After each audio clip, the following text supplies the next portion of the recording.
Are you seeing it yet? Prosecutors allege a media company linked to conservative influencers who regularly reach millions, including Benny Johnson, was secretly funded by Russian state media employees. And a little busy this week in the old news section of the internet. Been following you. I kind of thought you were the expert in all conspiracies. If anything, it was entertaining. I always found it entertaining. Exactly. It's not so entertaining now that it all came true. No. We have a very special show today. Hey, Gavin, what's your favorite video game? It's already started. Oh my God, Jesus Christ. The Emperor is not dead, actually, and The Last Jedi didn't matter, and he's here. And my favorite part about it is he wants to be Rey. Yeah, and then he kisses Kylo Ren. I got to start by saying I'm like really confused right now because I cannot tell the difference between Lauren and X-Ray Girl. I'm like, don't have them next to each other. I'm going to be referring to the wrong person for the whole show. Damn it. And there is one man who has joined us in the fight against evil. Jeremy from Geeks and Gamers. Seriously, congratulations, man. Hitting 2 million. I love it. I appreciate everything you've done for us. Got Nerdrotic. Gary up on the channel. The great Alex Jones. The Fandom Menace, aka the Fellowship, the group of YouTubers that generally get together on Friday Night Tights, seem to be very close and regularly collaborate with several people who have been directly involved in efforts to undermine or overthrow the U.S. democracy. These content creators do have an ulterior motive. We've said this all along. Are you seeing it yet?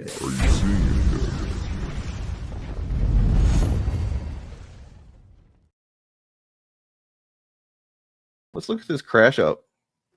Aerial Dream says, yes, Thunderbolt's past its production cost. Yeah, you're one of those dumb, retarded f***ing queers who doesn't understand how the movie industry works and how the box office works. Like, that's who you... To be honest with me, guys, whenever I've kind of gone off on some idiot in chat, did I sound this pathetic? No. No. Oh, Great frame to stop that picture. It looks like he's his pants right there. Awesome. He's just getting warmed up, too. The bird starts screeching here in a moment.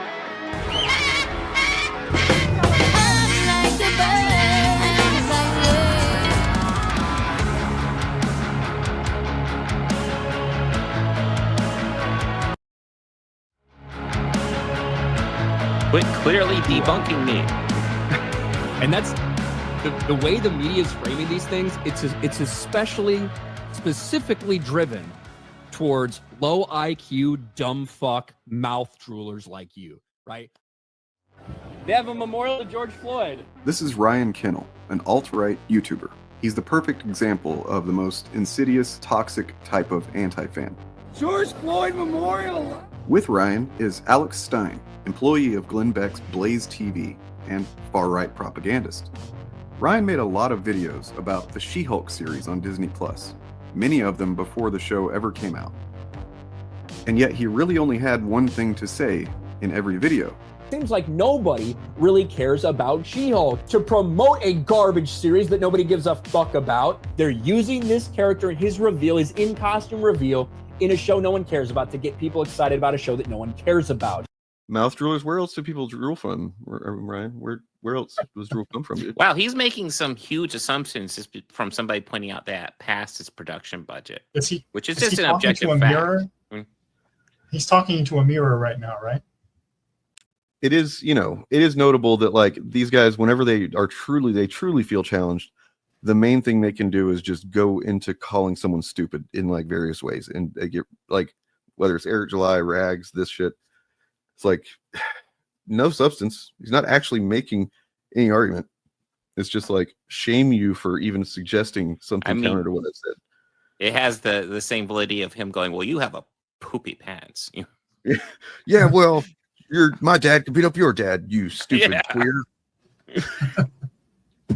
You people who will sit there and be like, oh, it only costs $180 and it made $271 million already. That means it's made money. You can tell he's frustrated because he just said $180. Yeah. Yes. Mm. No, you dumb bitch. First of all, $180 million production cost, $100 million in marketing. So they got $280 million wrapped up in this. They only get about half of the money back from the box office. What do you think? Theaters just sit there and, get fucked in the ass by the studios and don't get any money back? Hey, the studios. leave your goddamn fantasies out of it, Ryan. But also, hey, man, I don't know if he's heard of this thing called digital release and also Disney Plus, and also tax rebates and tax subsidies in local municipalities to incentivize filmmaking there, which reduce the total cost. There's all types of stuff. Plus, Disney, I don't know if you guys are aware of this, Disney has a massive market share in the film industry. Lots of theaters complain about the fact that, especially during opening weekend, they take a lion's share of the box office. Significant. Now let's actually. So he's what's interesting about these guys always that they're like, oh, you're not thinking about this very specific context that I want you to think about, but don't think about any other context, such as what I just said about Disney Plus and stuff like that. But also this movie in particular, spoiler alert, it's not a spoiler anymore. Come on, is technically an surprise Avengers movie, and it is definitely going to be viewed in hindsight more based on people learning that as time goes on. People will buy it for that reason. You know what I mean? And then if that's all going to kind of accumulate to fucking Avengers Doomsday and all that shit, which is going to do, crazy numbers, that's going to make up for any kind of, they're to think that Disney's sitting here just sweating it, man, over this shit is crazy. Crazy.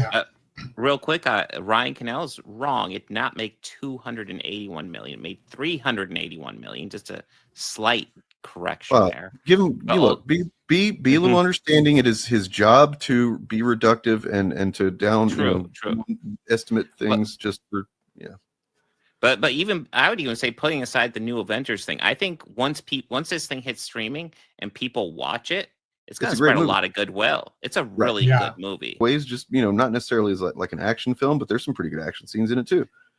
I don't know if I'd go that far, but it's really good. It's definitely better than Deadpool and Wolverine. Yeah, sure. Yeah. Also worth noting that number, $100 million marketing, is just a number that Ryan Cannell made up. Right. We don't actually. Yeah, true. We do not have a marketing number. He just pulled it out of his ass. Yeah. Well, it's like, okay, so now you're sitting here saying that these people lie or something like that, and I don't know. Oh shit, yeah. I'm sure Ryan Cannell has an insider.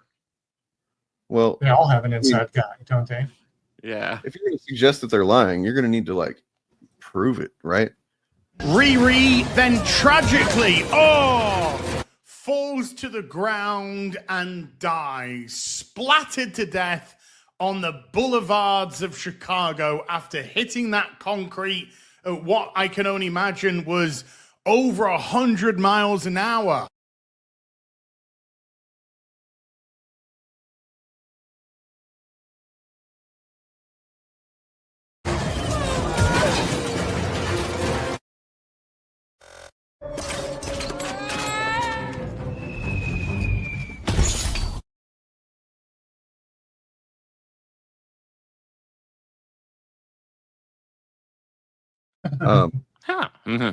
They both died. That's less of a lie and more of a display of stupidity, but I'll take it.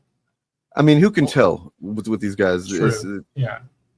Well, because the fact that they cater to their audience's stupidity, so you can't tell. Sorry, go ahead, Bob. Oh, I was just gonna say, in general, these guys don't come in with any actual data points to prove anything. So I really don't need data points to prove them wrong. Yes. Exactly. I mean, I'll be honest. I don't understand those. I don't fucking understand those data points. I'm just trusting that Hippoclipped would not do us wrong. Oh no, Hippoclipped has data points. I'm saying Ryan Cannell doesn't. Yeah. That which is asserted without evidence can be dismissed on equal evidence. True. Her jets were active till contact. That's another thing. But don't consider the context I don't want you to consider, goddammit. Only this specific context that I'm probably making up. It's also a superhero show, and yes, there'll be things that are unbelievable in it. Shocking, I know. Like nothing you see in any movie is real. Dude, I saw JFK back and to the left. You know what I'm saying? I saw that shit. All right. Let's go on. This is where it gets good. Kevin Take Costner's half real. of that money. The theaters get the other half. You dumb cock-sucking bitch. What the fuck are you talking about? You know, enjoy the negative grift, guys. I was just gonna say this the same type of logic that the one debate I had where it comes up with like Thor 4 needs 1.5 billion to break even. It's like it's pure brain rot. Was that Sack Eater or whatever? Yeah. And he's a dumb shit. Like we have a problem with education, and we have a problem with toxic masculinity and stuff. But like I don't know. There's also just like this problem with the unearned confidence. Dunning-Kruger. It really is it's become a real disease. My first claim, I'm gay and I'm stupid. Let's get ready to rumble!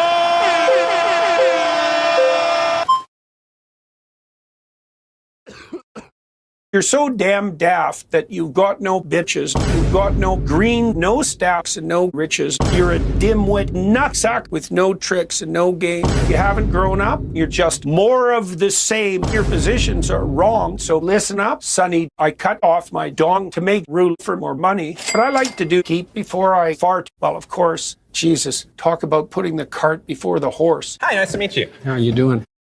Could you explain that question? No. So to respond to that,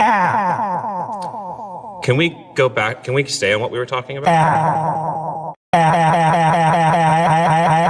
Jamie went golfing this weekend with Who Killed Kennedy. Really? You know, he's dead now. Isn't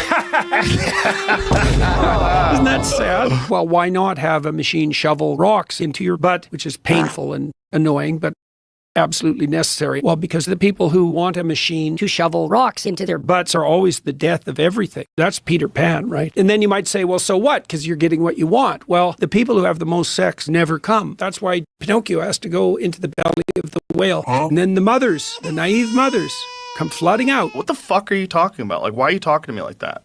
Have you encountered the nightmare men? Yes. There was a lot of them.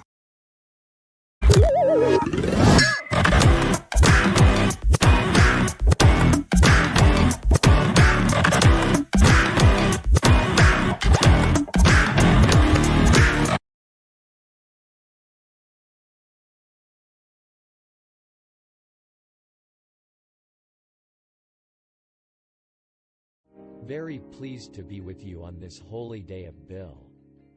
May Bill Gaines shine his heavenly light upon you and impregnate you with many happy days and joy fetuses.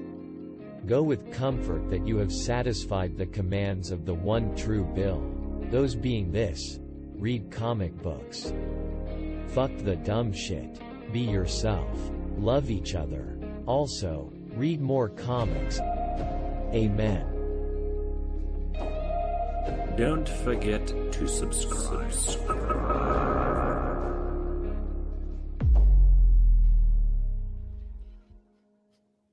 Very pleased to be with you on this holy Hey, you day shut of up. Bill. I'm done with you now. Shut up.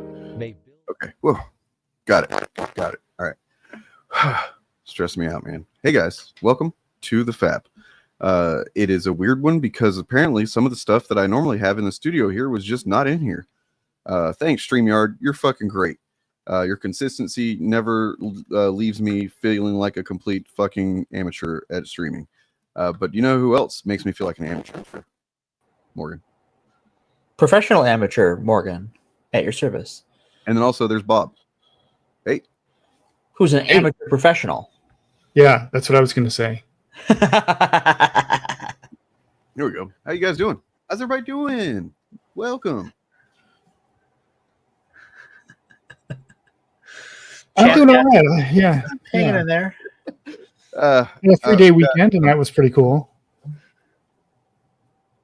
That's sorry, I handy. guess it's a delay. I apologize. I'm fucking hearing We're stuff. having some technical difficulties here this evening. This is fun. This is fun. So Sean wants to know if Jordan Peterson wouldn't use his alias Del Rusk. Oh, is that his alias? It might be. I mean, have you noticed how Jordan Peterson's face is getting real Yeah. I mean, He lobster- Coates' prophecy has been fulfilled. The prophecy is coming true. I mean, look, if they're just going to call you a lobster man, then you may as well just become a lobster, right? So are you saying that like now that Red Lobster got sold to one of those vulture capitalist firms and they've been like closing up shop everywhere? So when they go under, is Jordan Peterson gonna buy up the name and become the Red Lobster? Yeah, and he's going to basically just keep it the same, except instead of serving, not so great seafood, he's going to serve, his just word salad. It's going to be a salad bar, word salad. He's going to get bitten. No apple cider vinegar in it, otherwise that'll fuck Absolutely you not up. even allowed in the premises. Thank you. He's going to get bitten by a radioactive lobster, which will imbue him with all the relative size and strength of a lobster. Yeah, which is it's really not anything at all. They can't do shit unless you like get right up on them. So I fuck you up then. that reminds me of the one time you guys remember Edward Furlong, right? He was poised to be the next Hollywood star, and then that didn't happen after Terminator 2, really. But he got arrested years ago. I remember the story being like, what? Because he went into a grocery store where they had like live lobsters for sale and just like let them out in the grocery store so they could escape. What a guy. Like lobsters, the slowest fucking thing, especially not in water. You're not going very fast, no. With a mind like that, I'm guessing he wasn't making the best choices for projects either. So No, not a very sharp. His heart was in the right place, though. Lobster freedom for all. His brain was up his ass, though. Yeah. All that homeschooling on the set of T2, I guess. Oof, yeah. So we're here to talk about things and stuff. We're going to talk a little bit about evolution and the time that it was literally put on trial because it was forbidden to teach it in many places in the U.S. It was still a relatively new concept, actually. And will be again.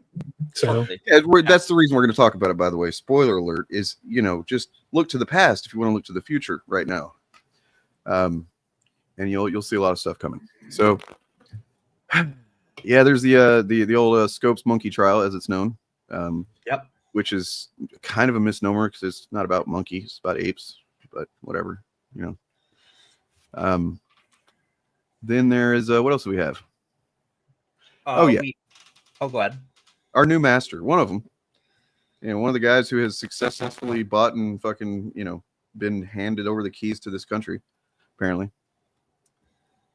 Yeah, Peter Thiel. He promises you he is not the Antichrist. Right. No, he's Saruman. He named his company Palantir. Come on. Yeah. Okay. But isn't the Palantir, isn't that like an elvish device before it was Saruman's or something? Before it was corrupted by everything? Yeah. Yeah. But it enabled you to, it was basically a crystal ball that enabled you to see everything everywhere if you wanted to. Which kind of tells you why Peter Thiel named his company that. The guy, him and that dude who invented the Oculus Rift and then sold it. Yeah.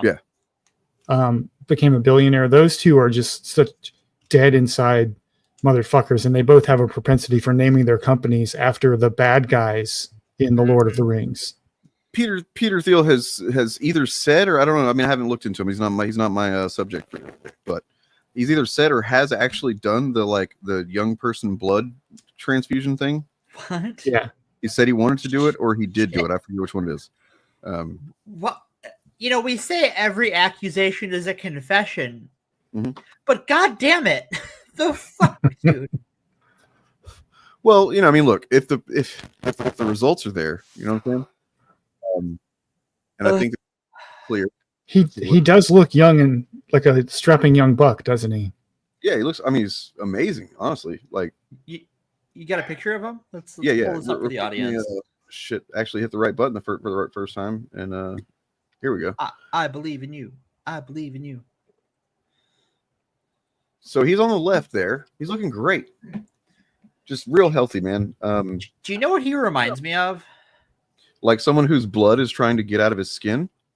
Those aliens, the aliens from Star Trek Insurrection that have to have like their skin pulled back because they have like Oh, wow. Immortal body without immortal youth, so they just Right. like age and look gross and have to have like the skin pulled back all the time.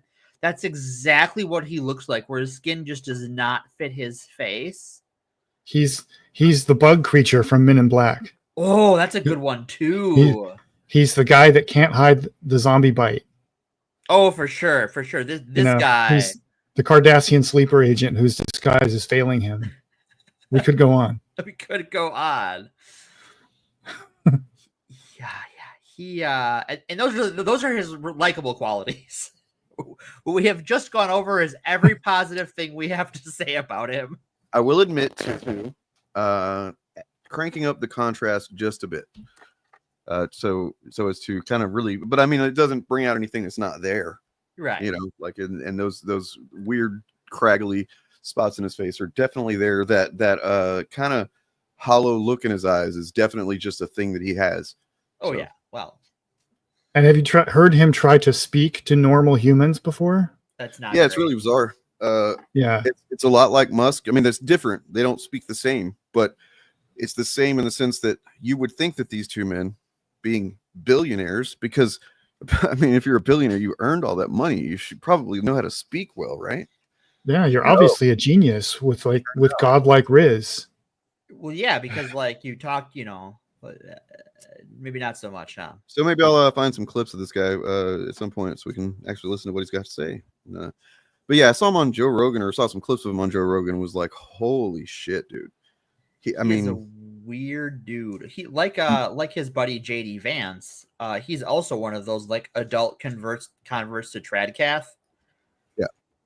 So like, while still being openly gay. Still being openly gay, which is, you know, bizarre. Not the being gay, but just the everything else about him in conjunction with being gay is bizarre. Literally like wearing the leopard eat my face t-shirt.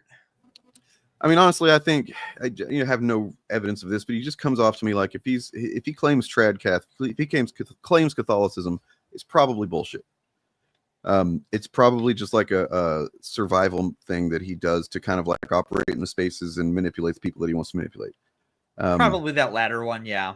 Because, yeah, I don't know, that he's always struck me as one of these libertarians are some of the most typically disgusting fucking people, in the sense that they don't actually believe in anything. They just believe in whatever they feel like believing in at any given moment and acquiring at any given time. And what they believe in is abolishing age of consent laws. Right. Because that's in the way of the thing I just said, which, you know, that many of them seem to want to get with, you know, children and stuff. Very, very consistently. Look, they're just conservatives who are open about the fact that they want to get high and bang kids. Okay. That's just it. That's the only distinction. Pretty much these days. Yeah. And on the right here, we've got, I don't know, maybe another entry into the FAP Legends. I don't know. Should we? I would say Chucky D there. Yeah. I mean, how many old guys with big beards do we need? All the best ones, I suppose. Just the best ones. Did you just call him Chucky D? That's awesome. Did. It never occurred to me until just now that we could nickname Charles Darwin Chuck D. That's cool. Welcome. Have you ever heard what Morgan calls you know, what's his name? Adolf from back in the day? No, I don't think so. Oh, well, Hitty Scent. Which is also going to be Yeezy's new album. There was a period whenever I was actually going to try and keep track of all of the little nicknames that we were giving various concepts and people and characters that popped up in the Fapcast. So, you know, it's definitely Satan was popping up quite a bit in some of the old goat face. So old goat face was what we're going to call him. Old split foot. Yeah, something like that. Anything like that. As long as it identifies him and it's not his actual real name, let's go for it, you know? But anyways, yeah, well, here we have a guy who may as well be, you know, just functionally kind of Satan-y. But I mean, he's not alone. There's lots of people that are just trying their best to act out that part these days. And they're being rewarded for it. It's kind of upsetting. So yeah, how do we want to approach this? Let's start at the beginning. Abiogenesis. Yeah, I was gonna say you're the one who called dibs on the Scopes monkey trial, so we could start there, I guess. Put it all on me. Okay. So Dane, I have to ask a question. Did we all evolve from filthy monkey men? Oh, shit. Say it again. Sorry. Did we all evolve from filthy monkey men? Of course. Yeah, I mean that's what they taught us in school. Is that like your grandparents were literally little monkey boys, and little monkey girls that were just like flinging poop at each other. That's what happened. Okay, but have you met my grandparents? Because that isn't too far off. It's not too far. No, it's just another example of what seems to me, where you look at one of these great divides of intellectualism and belief between generally the more progressive minded people and the book learning folks, and then the other people, and it seems to be like a lack of willingness or ability to kind of engage with concepts that are more than just like right at their fingertips. You know what I'm saying? Like, yeah. To think that it's just about literally like your grandparents were monkeys or whatever. The thing that's disconnect, I believe, is the billions of years part. That literally you can't conceptualize billions of years. Nobody can. So it's I think their brain just kind of fizzles out when they try. Well, I think part of it is that, like, when it comes to young Earth creationists reject the premise that Earth is older than beer. Yeah. So it's hard to even get to the point where we're like operating on the correct time scale with each other. Where they're just so in the weeds. Which is what? That's like between 6,000 and 10,000 years is basically what they believe. That's what they say. That's what young Earth creationists say the age of the Earth is. Cool. Which we have beer recipes from Sumeria that are about 6,000 to 7,000 years old. Yeah, not only is there no evidence of that, there's just like so much evidence against that it's literally insane to believe that's true. Yeah. Yeah. I think people struggle with, as you were alluding to, the concept of deep time. Yeah. And it's, when I think of it, there's a philosopher named Brendan Myers who refers to things like that as immensities, which are natural concepts or forces that force you to confront yourself. Right. because they're so overwhelming. Like nature would be one of them, or death, or that's what I'm going to say. stuff like that. You need to remind me who this is. I want to look into this because it's something I kind of just came to on my own thinking about it. Like, I feel like, so I'm talking to people who they aren't necessarily Christian or whatever. They're fine with the idea that, like, okay, the Bible's probably not all true. God probably isn't exactly what, is described and stuff. But then whenever you get them on the subject of death, they really, really struggle with conceptualizing nothingness. Right. Yeah. It's like, and it's before you were born. And it's like, but no, so I just won't exist anymore. And it's like the ego won't allow them to even consider that. You know what I mean? Yeah. Well, that's what I was kind of leading up to with my point, was that, like, the immensities are often encountered in human consciousness and interpreted as gods. Mm-hmm. So when people who have been raised with a particular religious dogma are confronted by the concept of deep time, their brain processes that as being confronted with a new god, and they can't cross the divide. They think that it's in competition with their previous god. Right. And they feel like they have to choose between them. Yeah. Well, and I think we see this like flat earthers as well. I kind of get where they're wrong, but a lot of them like to then turn that back on people and say, well, it's just another version of belief, religious fanatical belief, you believing in evolution, because you literally can't point to the thing, right? Like, it's like, well, you can try and break down for them how they've come to study this stuff, and it doesn't send a register. They don't care at that point. But right. Sorry, I'm going to say something. Yeah, so it's this, like, there is no amount of evidence. We see this with flat earthers as well, where, like, you could take a flat earther to the South Pole, which happened earlier this year, and you can sit there all day and watch the sun go around the earth because of how the poles work. And some of them still were like, well, this has to be a trick or something like that. I did see that there was one person that was like, okay, man, I don't know how you fake this. Right. And his audience like turned on him. Yeah, abandoned him for these other crackpots. But like, I was just kidding, guys. Earth's flat. Promise.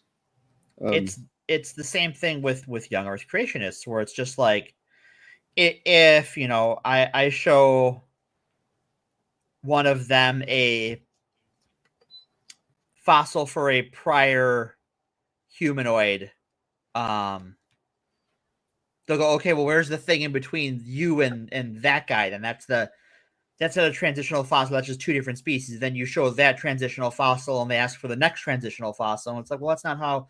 Like, eventually, we're going to run out. Like, yeah, there's only so many, and it's just like we're not talking at a time scale you will even acknowledge exists. And it's also a category error, because the entire concept of transitional fossils is not is a non sequitur in evolution. Every fossil is a transitional fossil, because evolution is a continuous process. Right. Yeah. There's never an end point. The idea that they, you know, you just have sex with a, I guess they think this somewhere along the line of some relative had sex with a monkey. Never mind the fact that it's not monkeys, it's apes we're talking about. If you can get them to even engage with it in terms of monkeys, you're doing okay. But then, then there's just a baby that's born like part monkey or something, and that's what I gather from how they see it anyway. Because like, yes, evolution is the nuts and bolts of it are actually quite complex, because you're talking about these long time scales.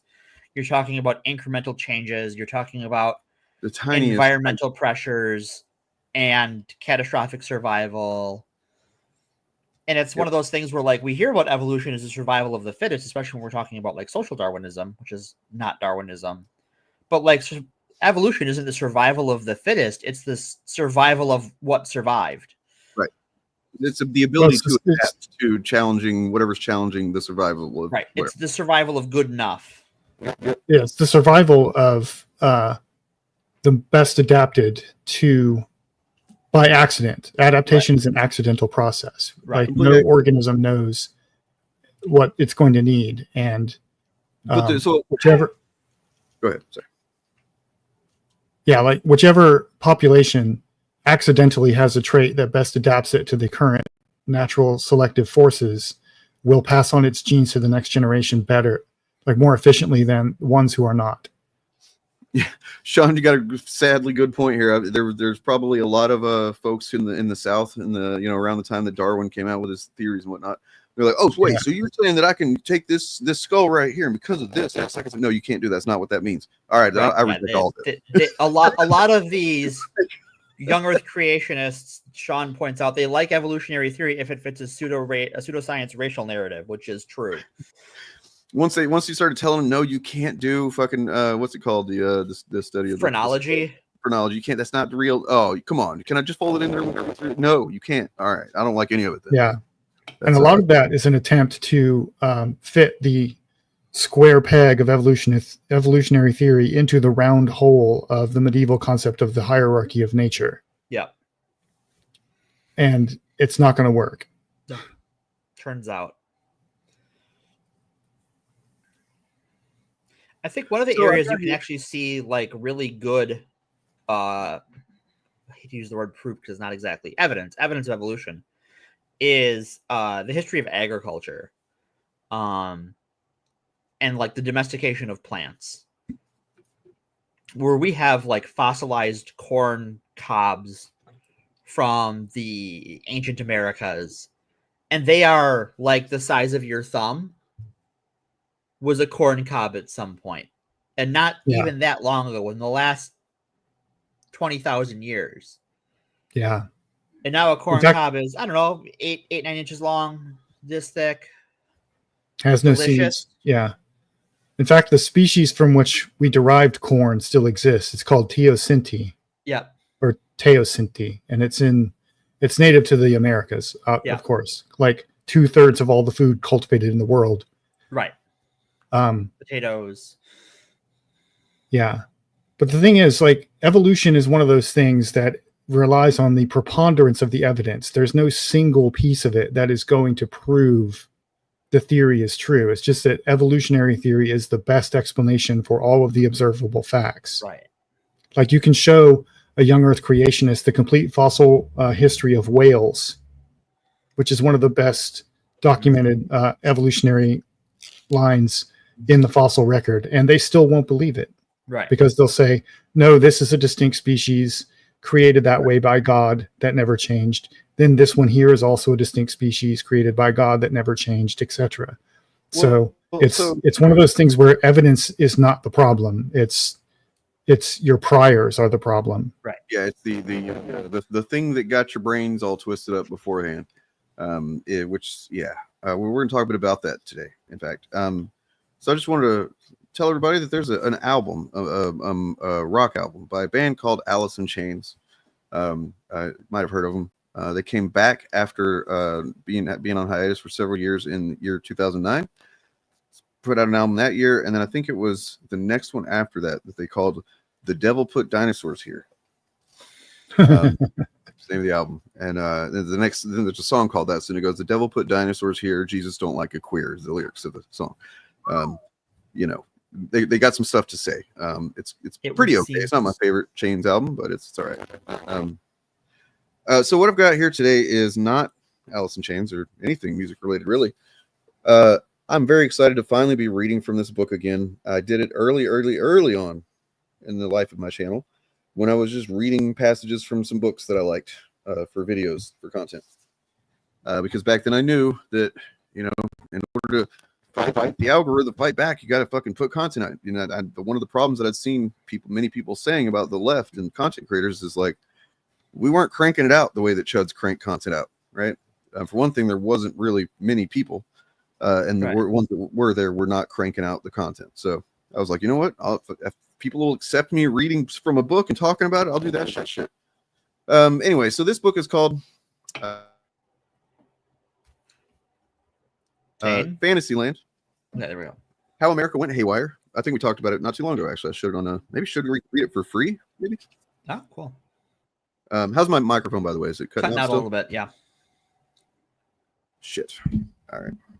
We try. Either that, or you just took a long pause. I'm not sure which it was. Okay. So what did you hear last? We're still getting a little bit of static now and then, but it's not so distracting that we can't understand what you're saying. Okay, that's all that matters, I suppose. Let me see if my background noise thing is turned on or not. Reduce background noise. Yeah. Shit. Okay. What it sounds like to me is that there's a loose connection. Mm-hmm. Yeah. There's like static on the line. Yeah. Okay. Well, let me exit and come back in and see what happens. Sure. Okay. Well, vamp. Okay. So the book he's talking about is Fantasyland. I forget the author's name. I'll look it up. But it's been on my to-read list for years now. And it's the premise of it. It's basically an attempt to explain why Americans are crazy. And the root of the cause, I think, according to the book, is that the Americas were colonized by people that even the religious fanatics in Europe thought were too nuts. Mm-hmm. Kurt So they all came the here. author. Yeah. And so we've inherited, and this is a great way to fit it into the discussion about evolution. We inherited memes from all of these wacky people that moved here.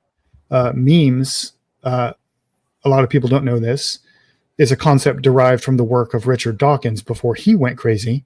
Right. And memes were the simplest unit of information transferred across generations. And they can mutate and be acted upon by natural selection. So you will see them popping up in all kinds of weird places that you don't expect. Right. That was his theory about cultural transmission. And that became what we call, he used the word meme to describe that. And he's not talking about what we call memes, which are images or things like that. Although those do function the way he says he claimed it. So basically the United States specifically, not just all of North America, but the United States specifically, was born from large numbers of people who were kind of out of their minds. And that kind of just stuck with us. It got baked into our politics and our religion and our culture. Like the version of white Christianity that's dominant in America is pretty much uniquely American. Right. And that's, for example, and that's like that version of Christianity took a long time to percolate and brew and steep. Right. And is a hybrid of several different sects of Christianity that purged all of their abolitionist members. Yeah. Is effectively how we end up with that strain of Christianity, because in the 1840s and 50s, American Christianity really divided itself along slavery. And what we should specify white Christianity. Right. White American Christianity. Yeah. Because the rest of American Christianity was either pretty small or forced onto people by white slaveholding Christianity. Mm-hmm. Yeah. In terms of uniquely American versions of Christianity, generally speaking, there's two. There's white, you can just call them white Christianity and black Christianity. Yeah. Like black liberation theology developed in the context of slavery, just like white slaveholder theology, which is now Christian nationalism, did. But both of those were constructed from common ancestry with other religious traditions. Yeah. And the white one, which is currently running the country, is kind of wacky. And that's what the book Fantasyland is mostly about. It's basically tracing the history of these ideas and how they evolved into what we're seeing today. Right.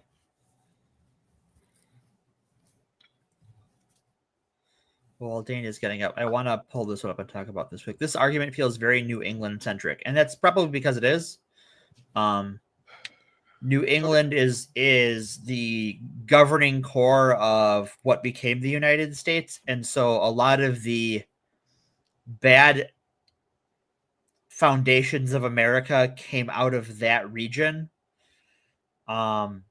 Because that's where you had the slaveholding settlers settled to the south of there because it was much more agreeable climate and geography for them.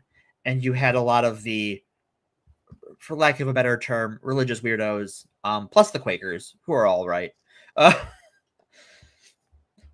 America's religious weirdos that migrated here from overseas. The Quakers are pretty much the good one.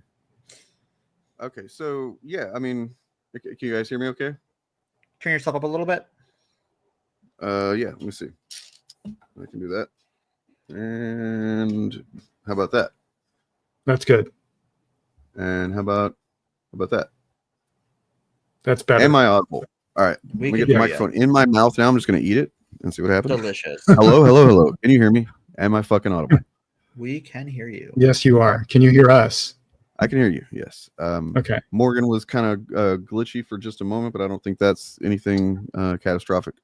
Okay. So RX in V seems to be taking umbrage to the ways things were described. Did you guys just like start insulting the early Americans while I was off the stream? What happened? I was not trying to insult them. I was just trying to be objective. But sure. Well, I mean, I let would me be say objective for you, because this book that I'm reading from, in fact, it's a pretty good accounting of the first people and what they were chasing, what they were thinking, what they were trying to do when they came to the New World. They were fucking nuts by and large. There's a lot of insane people that threw away their entire lives. Some of them did have lives. They didn't need to leave where they were at. They just wanted to. They felt entitled to more freedom than they were given. And they said, well, we're going to go to this fucking new world and we're going to take some freedom. Right. Well, you have groups like the Puritans, right? Who were left England because England wouldn't adopt their religion, went to the Netherlands for religious freedom reasons, and then left the Netherlands because the Netherlands also wouldn't adopt their religion. And then they came over here because they didn't know anyone was here, and they certainly didn't consider them human, even though they very much were. Mm-hmm. I would not use the phrase religious lunatics except to be hyperbolic, because So I would say that if there were religious lunatics, it was only it was incidental. So like there were a lot of lunatics, but there were capitalist lunatics. There were gold crazy lunatics. Okay, fair enough. And then there were also lunatics who were maybe in large part driven by their religious beliefs, but that didn't mean that believing in that said thing made you a lunatic. Right. Yeah. I also I wanted. would have said basically what you said, that America became once European settlers came here, became a beacon for people in Europe who were weird and didn't fit into European society. So they came here to, be free to explore and expand their weird ideas. Yep. Whether those were religious, economic, whatever. And that is essentially the very foundation that this book is written in, is that, and it gives you many, many examples we don't have time to go into today, but maybe we'll sometime soon. I love this book. It's fucking amazing. It also is very disturbing to realize how deep this weird entitlement in a lot of ways is how I see it kind of goes. Sure. You know what I mean? And then you start to see things that are going on today, and you can just not even try very hard to see how the foundations were written in that often blood. But it all, America's built on big myths and narratives, right? So like the idea that you could just come to America and strike gold anywhere or whatever, you just go to California, strike. No, most people did not strike shit except their death. Entire families died. You know what I mean? A lot of them. But then they only write the stories about the few guys that struck gold, right? That's the stuff that gets built up. Well, just how many colonies did they try and settle in Virginia before one stuck? Like that took a while. They had a few cracks at that. I mean, there was at least one that just kind of disappeared, right? And who knows? Maybe they should have taken that as a warning. Anyways, so we're gonna fast forward though a little bit to just at the end of a little skirmish called the Civil War. Yeah. So right here, I kept going back. So I started at the beginning of the chapter of what I wanted to talk about, but then I was like, what came at the end of the previous chapter? I'm like, oh, that's good too. Shit. So I'll start right here, just kind of somewhat randomly. Many Southern historians of the South agree that a defining quirk of Southerners had been a weakness for illusion and delusion. A young North Carolina journalist named Wilbur Cash in 1941 published the single most influential 20th century book on his region's cultural psychology, The Mind of the South. It began as an essay for H.L. Mencken's magazine, where Cash wrote that the South's salient characteristic is a magnificent incapacity for the real. I don't even know this word, Brobdingnagian talent for the fantastic. The very legend of the Old South, for example, is warp and woof of the Southern mind. So then you start thinking about stuff like the lost cause narrative and stuff like that. Unpleasant realities were singularly rare, and those which existed, as for example slavery, lent themselves to pleasant glorification. Thus fact gave way to amiable fiction. Because nobody in the South was, well, there were definitely some, but like most people didn't want to sit there thinking about how, we got all these slaves and they're doing all our work for us. Ha ha ha. So, they told themselves stories about, like somebody just mentioned earlier, that they're starting to do that again in the education system in Texas, say that this is actually good for them. You know what I mean? So that's the kind of flight of fancy that you end up with. It just becomes very, very common. But after the Civil War, the idea was that the South would be absorbed into the mainstream. Its socioeconomic system and moral views would become standard American. In other words, the vanquished would become the northernized, the less myth-addled, more reality-based. Progress. As a military and legal fact, the Confederacy lost the Civil War. The United States remained united and joined the rest of the developed world in ending slavery. But in other ways, the question of which side won is more ambiguous. Slavery spread was stopped, but not the nationwide spread of certain unfortunate Southern habits of mind, along with increasingly berserk versions of Christianity. And that's the end of that chapter. Then it gets into where we're going to go with this. I just wanted to paint a picture of where the country was at in 1925 at the beginning of the so-called Scopes monkey trials. So the outcome of the Civil War, I'm not going to read this verbatim anymore. I'm just going to kind of make some notes. The outcome of the Civil War was that the two sides, one won, one lost, presumably. But we're still not sure who. Right, but it reinforced either way. It reinforced the trajectories of their specific versions of Christianity that they'd already been developing for a while before that. Right. Yeah. So that's why you see now you have Southern Baptists, and then you have what generally Protestants in the North. Right. Well, there is actually a Northern Baptist. Yeah. They changed the name a while ago to the American Baptists, but yeah, there was for a while a Northern Baptist convention. Sure. But I mean, the general cultural attitudes, I think, that permeated then, and if you've ever been to the South for any period of time, you kind of can get a feel for it still. Yep. Is a Southern Baptist kind of thing, a bless your heart kind of thing. And then you end up with just long held attitudes of the lost cause, and I mean, Reconstruction didn't go so well because of racism. And a lot because they cut it off too short, basically, as a compromise. Thanks, Andrew Johnson. Wait, what? Yeah, it was President Andrew Johnson is responsible. No, I saw the thing about Eskimo, and I was like, "Who said Eskimo?" And then I found it. Somebody in chat used the word Eskimo. Yeah. If you don't know, is a slur. I'm but sure a lot of people don't. But I mean, it is the kind of thing that's like you just hear it growing up, and then you don't realize that that was actually just a random thing that some white guy called some people. Right. I had a native person correct, like, "Hey, maybe don't use that one." It's like, "Oh, is that oh yeah, it is." And I'm like, "Oh fuck, that's on me." So the North generally, their religiosity became about it became more secular. It was already that way in a lot of ways. So they go to church, they talk about the Bible, but they talked about it with a disconnect, and they talked about it with like a kind of almost implicit. This is not literal, but these stories are meaningful. These more the morality in here is definitely something we need to hold on to. This is good for culture, good for blah blah blah values. The South, on the other hand, they got a little weird with it. They started, just so much stuff. I remember the other day that I have actually seen people speak in tongues at a church before. That does not surprise me, given where you're from. Yeah. What's that? Given where you're from, it doesn't surprise me even a little. I guess just would have assumed that, I don't know, it wouldn't still happen, but people still do that stuff. All it is just somebody saying gibberish, by the way. Someone was at some prayer thing Trump held in the Oval Office. Someone was speaking tongues the other week. Yep. There were some people doing it. I didn't see Trump out there.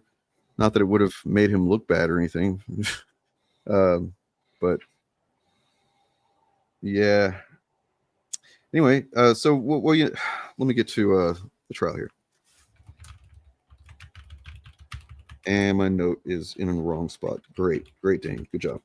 I love when that happens. Okay.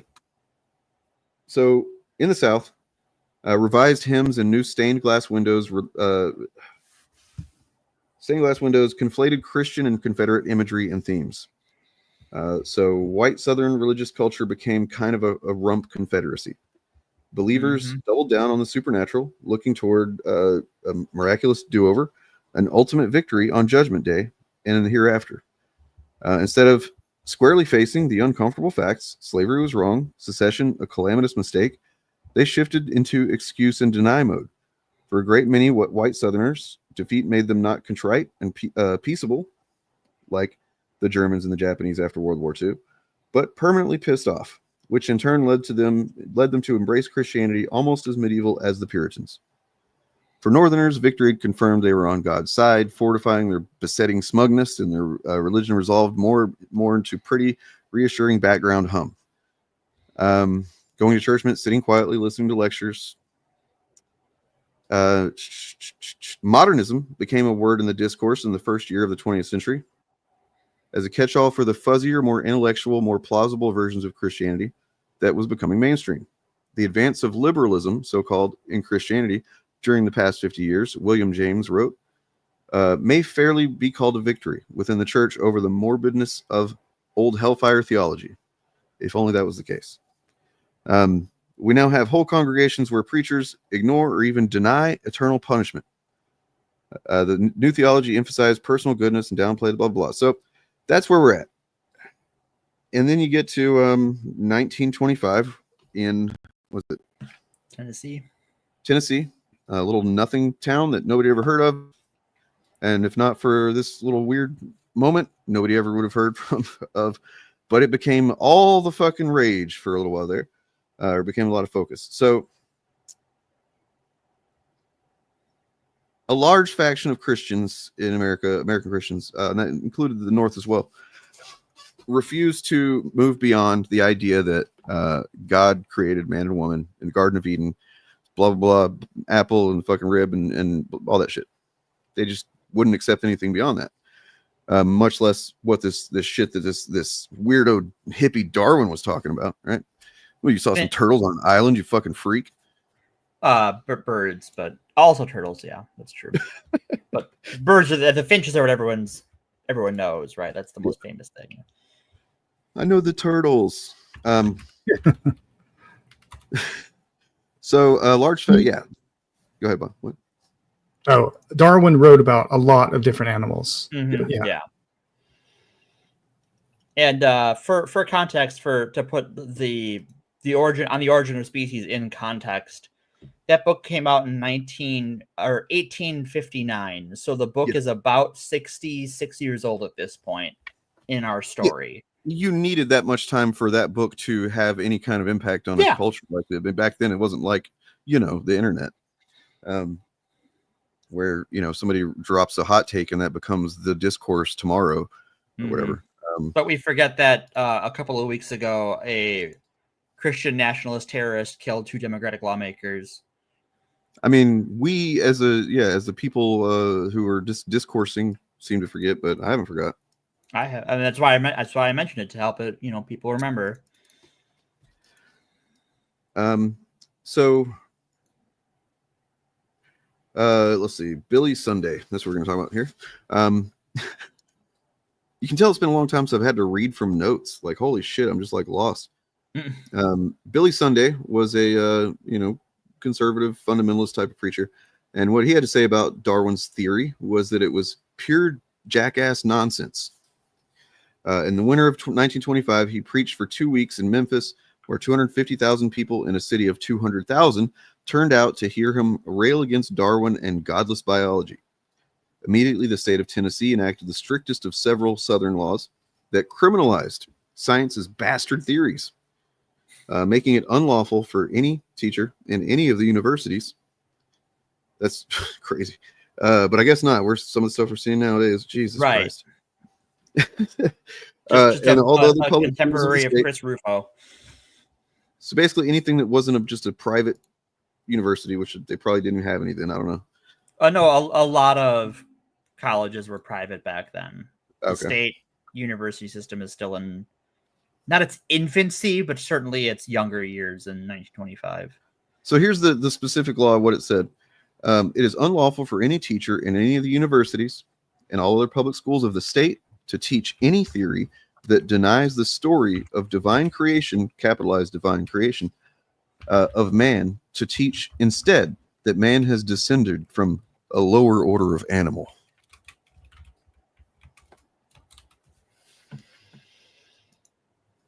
I don't think they're a lower order animal. I don't know. Like, well, I mean, yeah.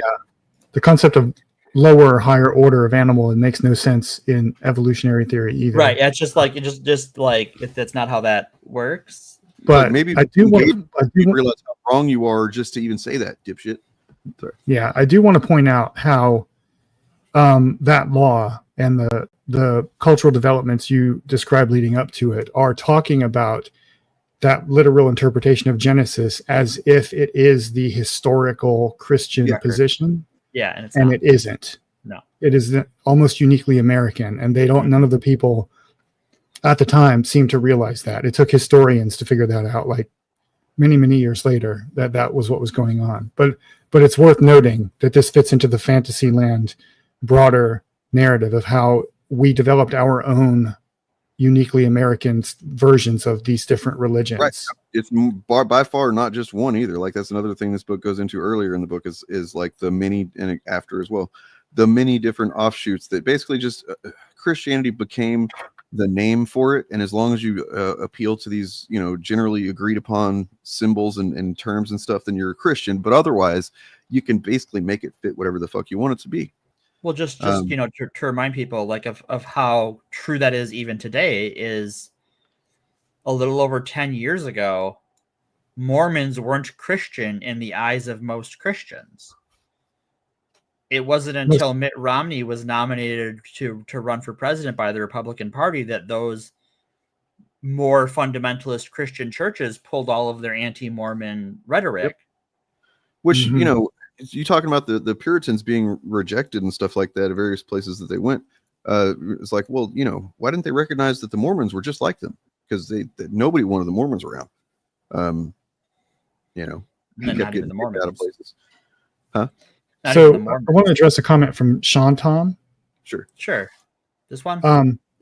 This is a oversimplification, I think. And if I gave that impression, I'm sorry. What I was trying to point to is the idea that the proper way to interpret the Bible is to read it as a literal account of history is a modern idea. It developed during the Enlightenment in dialogue with the rise of modern scientific thinking.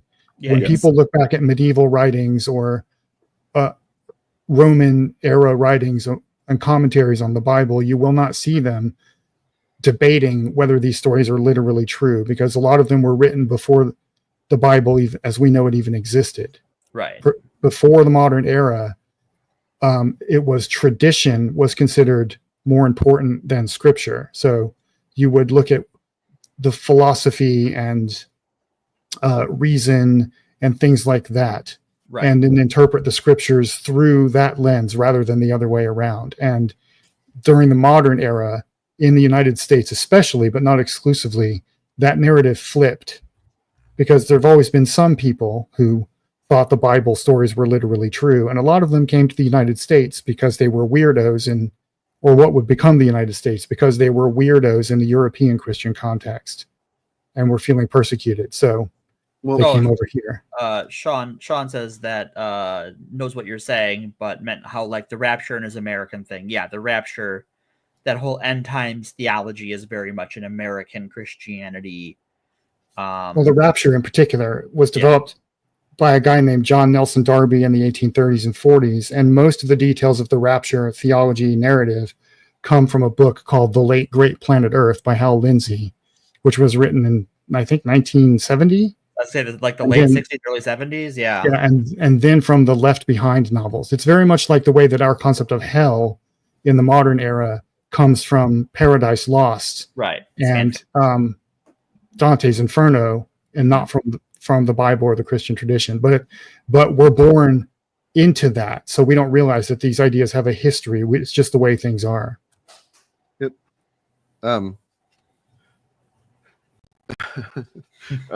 So yeah, it can't be understated how much at contrast these two concepts were at the time, and I mean still, but like, you literally had people who believed in essentially magical thinking, the thinking that the evidence-based, reason-based, critically thought out. Not to say that they were doing science perfect back then or anything. They weren't, but by and large, you could reproduce results and have more of a certainty of understanding certain things than if you just said, God did it or whatever. This was big moment.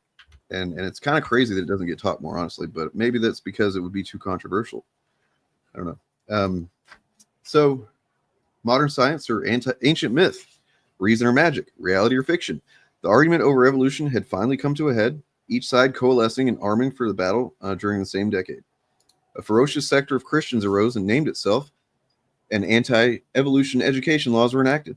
Among the seculars, the American Civil Liberties Union, the ACLU, still around today, was created. The biggest newspapers became national influential weeklies: the New Republic, Time, New Yorker. Those were founded around the same time. And newsreels and regular radio newscasts began.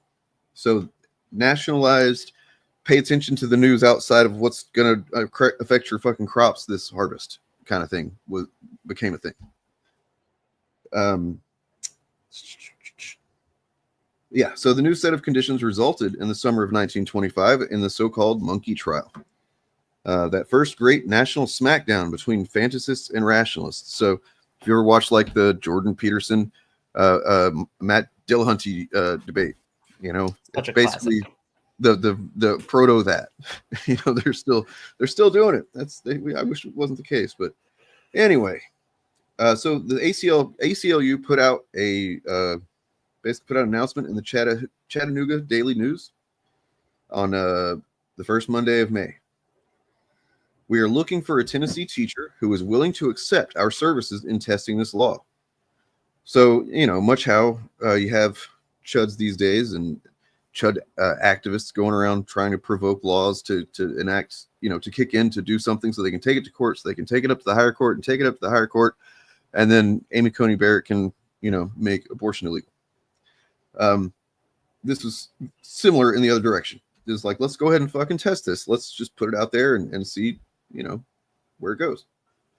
Any questions so far?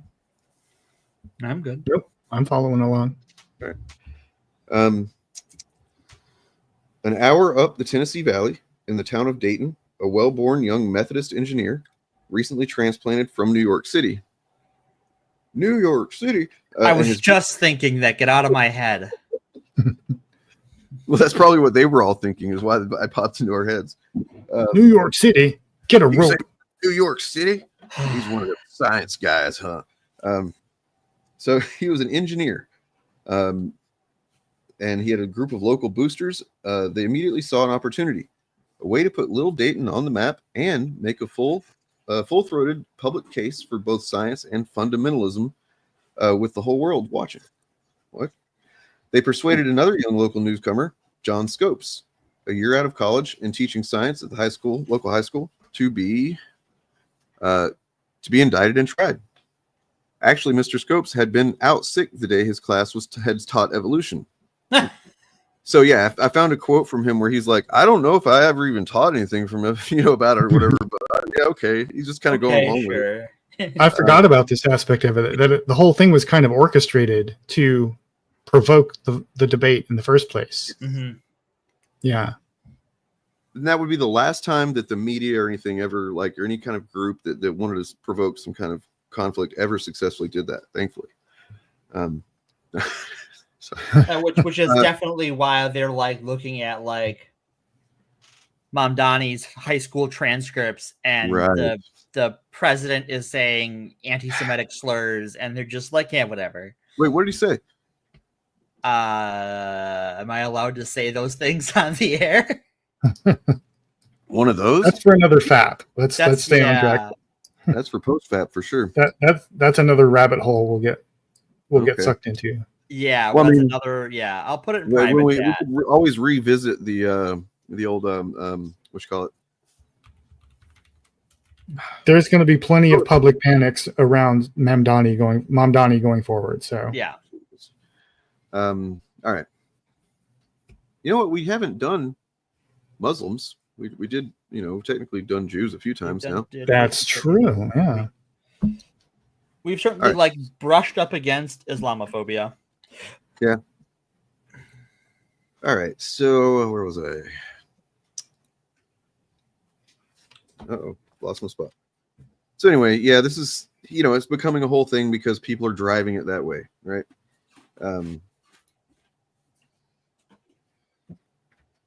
Yeah, you left off on Scopes was absent the day that they taught evolution, and he wasn't sure he ever actually taught the subject. Right.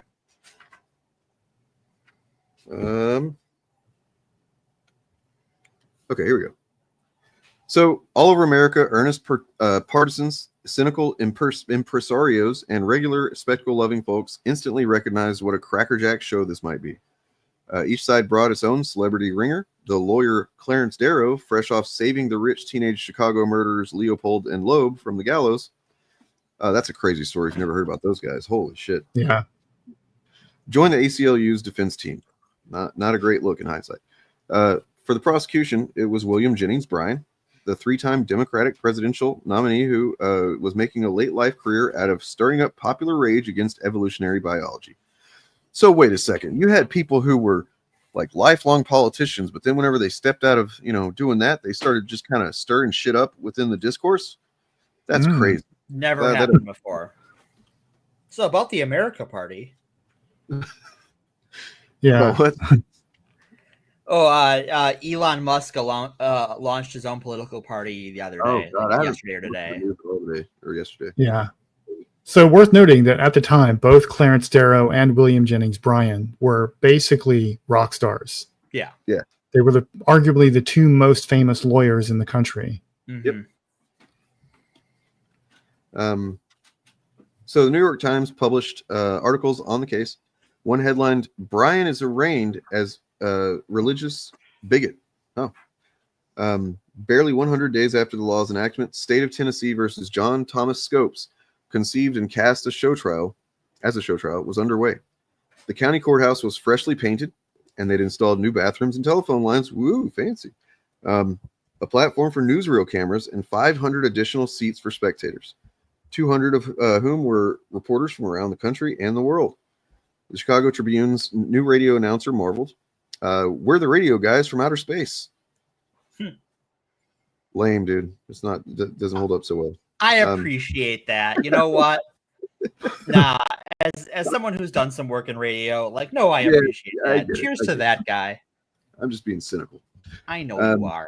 So outdoors, concession stands sold snacks and drinks and stuffed toy monkeys. And local butcher showed off a pair of kittens with rabbit-like hind legs, what he called cabots, proof of genetic inheritance, if not of evolution. A celebratory chimpanzee wearing a plaid suit, fedora, and spats was offered up as a defense exhibit. Darrow declined. The owner of Wait. They had a chance to call Detective Chimp, and they didn't? I mean, whatever his name was, he was a fucking chimp in a suit. And Darrow was like, "Nah, I don't get this, man. I don't get it." I don't know this guy. Like, it's a show trial. You might as well call the goddamn chimp in a suit just for a moment.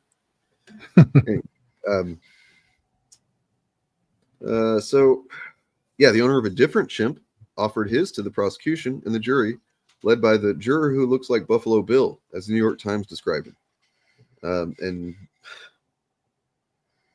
let's see, so the bunch of clergy showed up. I'm sure they were very invested in how that would turn out, which is interesting because, if you're clergy, if you're all about the Lord and whatnot, it shouldn't really matter to you how this ends up, right?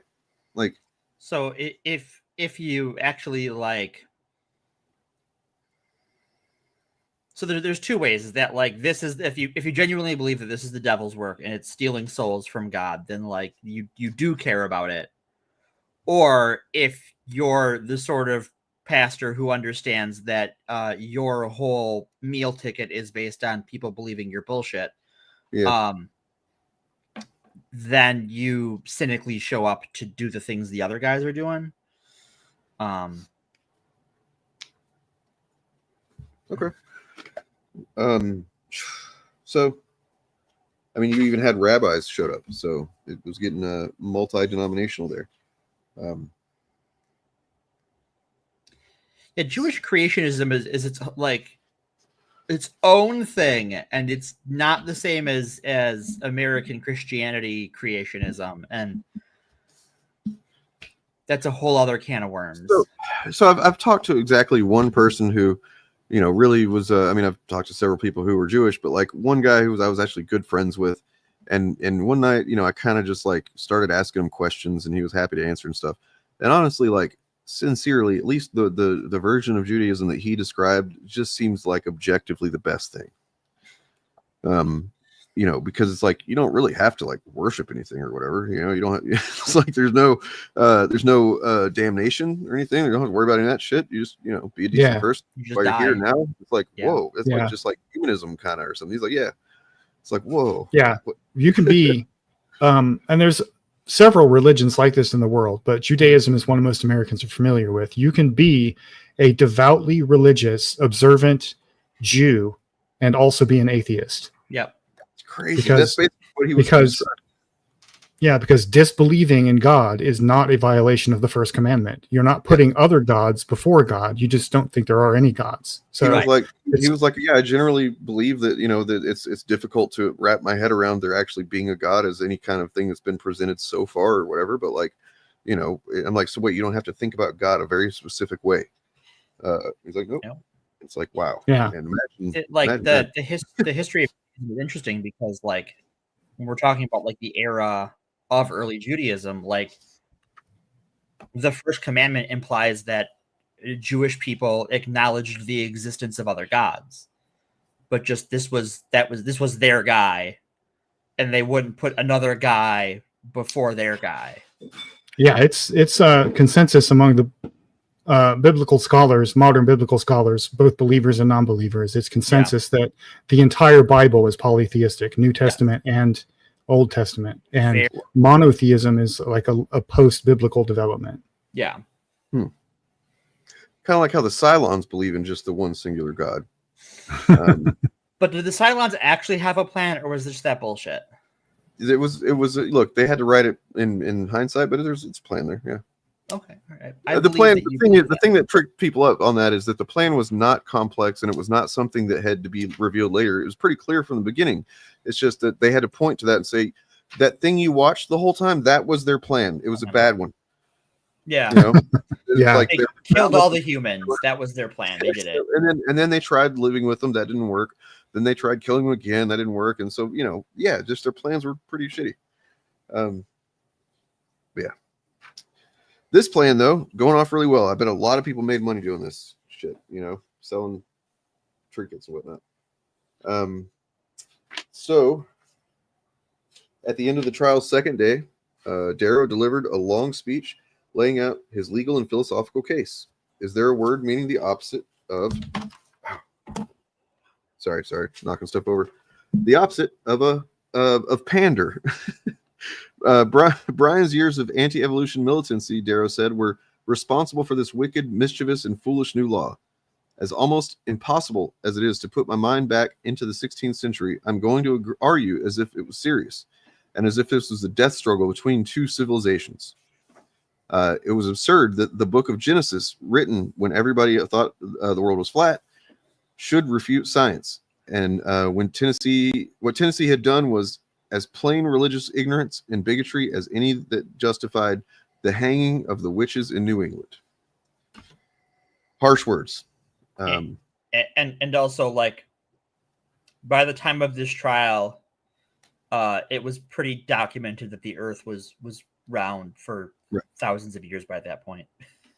Yeah, that's a common misconception. Like that, it's a common misconception is that a majority of humans thought the world was flat for a majority of history, when in fact the reverse is true. Most people knew the Earth was round, going back thousands and thousands of years. So anyway, I got to step away for a minute. I will be listening though. All right. Oh, thanks. Just fucking listening to me. God damn it.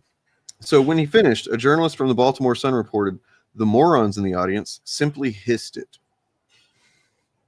So, man, imagine the Baltimore Sun or some kind of paper just calling people morons. You know, if I was like the EIC of a newspaper today, I would be like, yeah, you can call those people morons. I'm not gonna. Yeah, you want to be judgmental, like judicious about how often you use it, but sometimes it's like, you call them fucking idiots. Well, sure. You know, doing what we do now is how we get the New York Times is like, this is a, you know, neo-Nazi eugenicist, you know, who's concerned about skull sizes, and this is a person who would like civil rights. We're going to treat these two things as the same. They're basically the same. They have the same, you know, essential value outcome. Yeah, very much so. That's so. The paper had agreed in advance to pay Scopes bail and his fine if he was convicted. To report on the trial in Hullabaloo, it had dispatched a 5-man team led by H.L. Mencken, a star writer whose columns, including the one referring to the morons in the audience, were nationally syndicated. In rural Tennessee, he wrote, "Darwin is the devil with 7 tails and 9 horns." Scopes, though he is disguised by flannel pantaloons and a Beta Theta Pi haircut, is the harlot of Babylon. Darrow is Beelzebub. Wait. So Scopes was trans? Apparently so. Yeah. And also Emperor Nero. I'm just trying to keep up.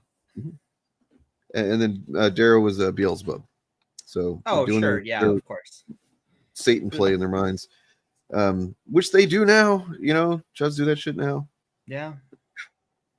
Jimmy, you just played the clip of Ryan Cannell, who cannot disagree without someone without like both having a temper tantrum and like calling them a bunch of names. I'm not even sure what his point was. I'm just like, you're an angry child, man. His point was he's performative. He's performing what he thinks is masculinity and dominance. That's it. Counterpoint. Enjoy the negative grip, guys. I'm out. Oh, sure. Yeah. All He's doing okay. Look, I mean, I said when we watched that the other night, I was like, look, man, I don't know if he's ever tried singing in like a metal band or something, but he might have something there. All I know is my Hitler particle detector just like went off. Yeah, it exploded. We got. Well, your Hitler particle detector still works. Mine overloaded a while ago. Bob, there's Hitler particles fucking everywhere. How are you still trying to use that thing? Come on. They're literally just everywhere now. No, but the thing is one, Bob is in LA, so I'm sure there's just less of them. True. And 2, like Bob could probably afford like the good one, not like my like, you know, off the shelf big box. I built mine in a cave with a box using a bunch of scraps. Literally a box of scraps. That's what I've seen people like seem to be arguing whenever they talk about that. Like it actually was literally a box of scraps. Right. But anyway, yeah. Also, you know, whenever you got like the most fucking famous rapper in the world who's just a straight up 80 Cent fan now, things are maybe pretty fucked. Maybe. Getting back to this, when it wasn't quite so fucked in the same way, but in a different way. And I bet it seemed like sometimes it was the end of the world then too. No? That's always been the end of the world to somebody. So let's see. So yeah, there's I'm actually gonna have to take a pause for a moment to go to the bathroom, but celebrity principals acting as attorneys were mainly just acting performers in America's first great multimedia reality show. For a week, Darrow and Brian joshed and derided each other in and out of court. On the trial's penultimate day, it was reconvened outside the courthouse lawn so everyone could attend the improbable and fabulous denouement. Brian agreed to take the stand as the hostile defense witness, willing to be righteously martyred. These gentlemen, he said of the blasphemer Darrow and company, came here to try revealed religion. I'm here to defend it. The crowd loved that. Great applause from the bleachers, Darrow cracked, commenting on the show in real time. So they're just kind of goofing off and you know, they're, like you said, they're rock stars.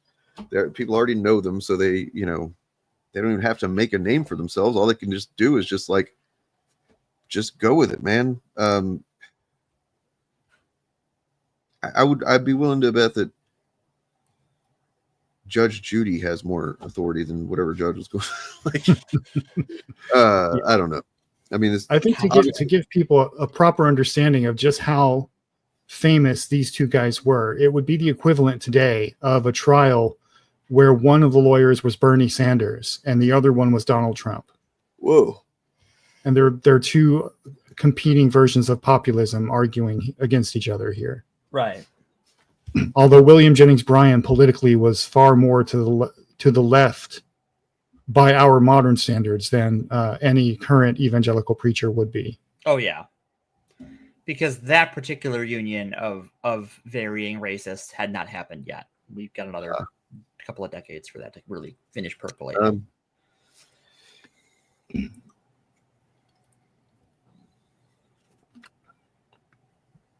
But that's about how famous these two guys were, is what I'm saying. That's crazy. Trying to find a relevant spot to go to next. Well, you said you needed to take a break, so you can do that during your break or something, okay. rather than force yourself to stay here. BRB. All right.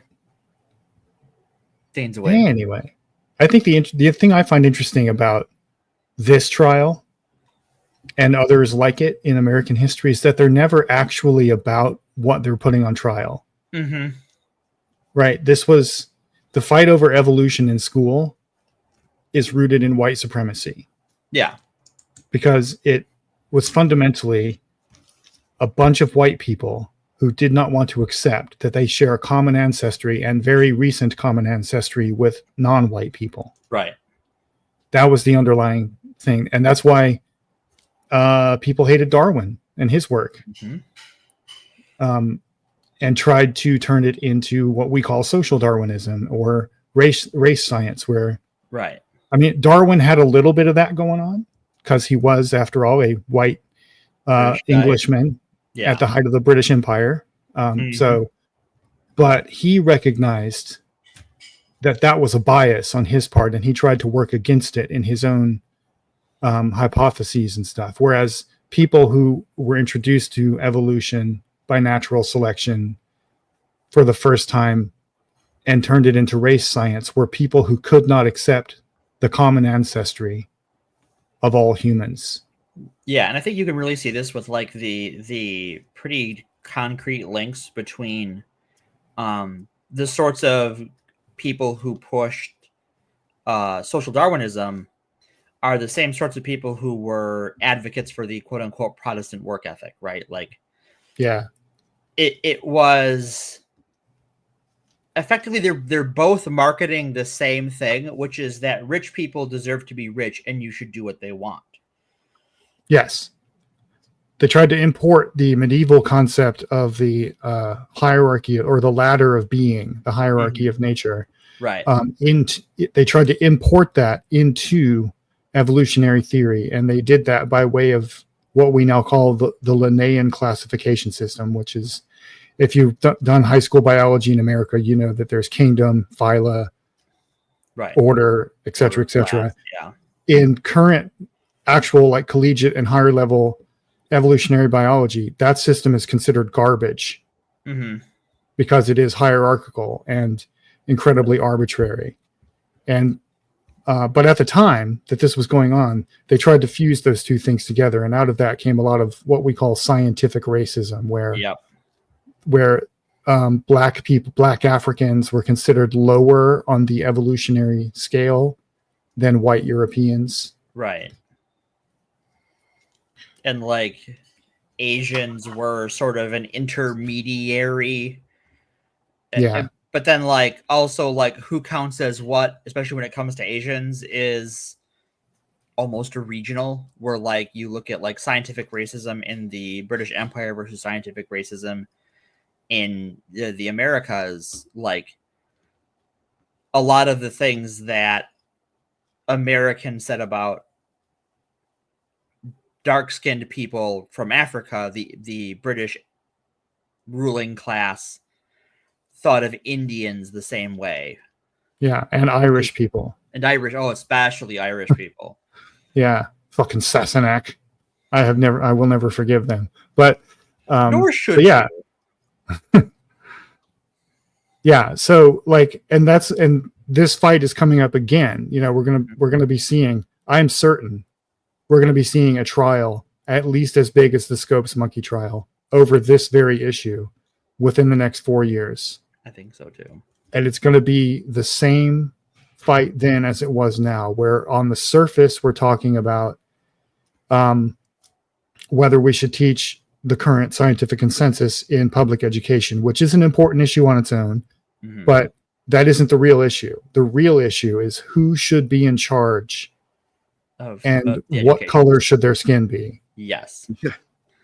I mean, with how the Scarametti decision went, which was ostensibly about like whether or not your kids could be taught about queer people existing against your will, that's a case that's going to set up this sort of like who gets to decide what education is and what color are they in America. Because it exactly sets that up in the controlling decision.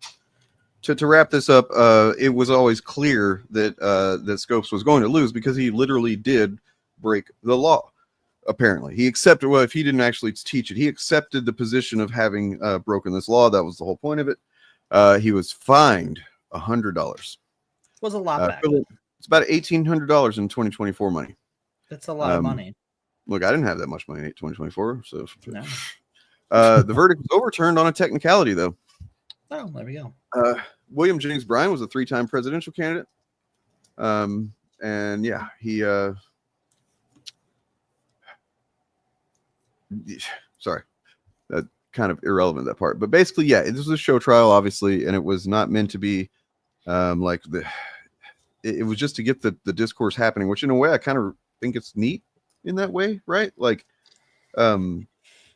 obviously, like as you said, there's the forces at the base of this kind of thing aren't good thing. It's not a good force. It's a bad thing. But you know, sometimes you need to force discourse to happen. Yeah, I'm pretty sure I heard you guys talking about how we might be dealing with this again pretty soon, right? Yeah. We were basically saying that this was not just an argument over teaching evolution in school. It was also an argument over white supremacy, because the anti-evolution people do not want to accept that they share a common ancestry with black people. I mean, that's, you know, yeah, it's that the whole anti-DEIA stuff is basically just that.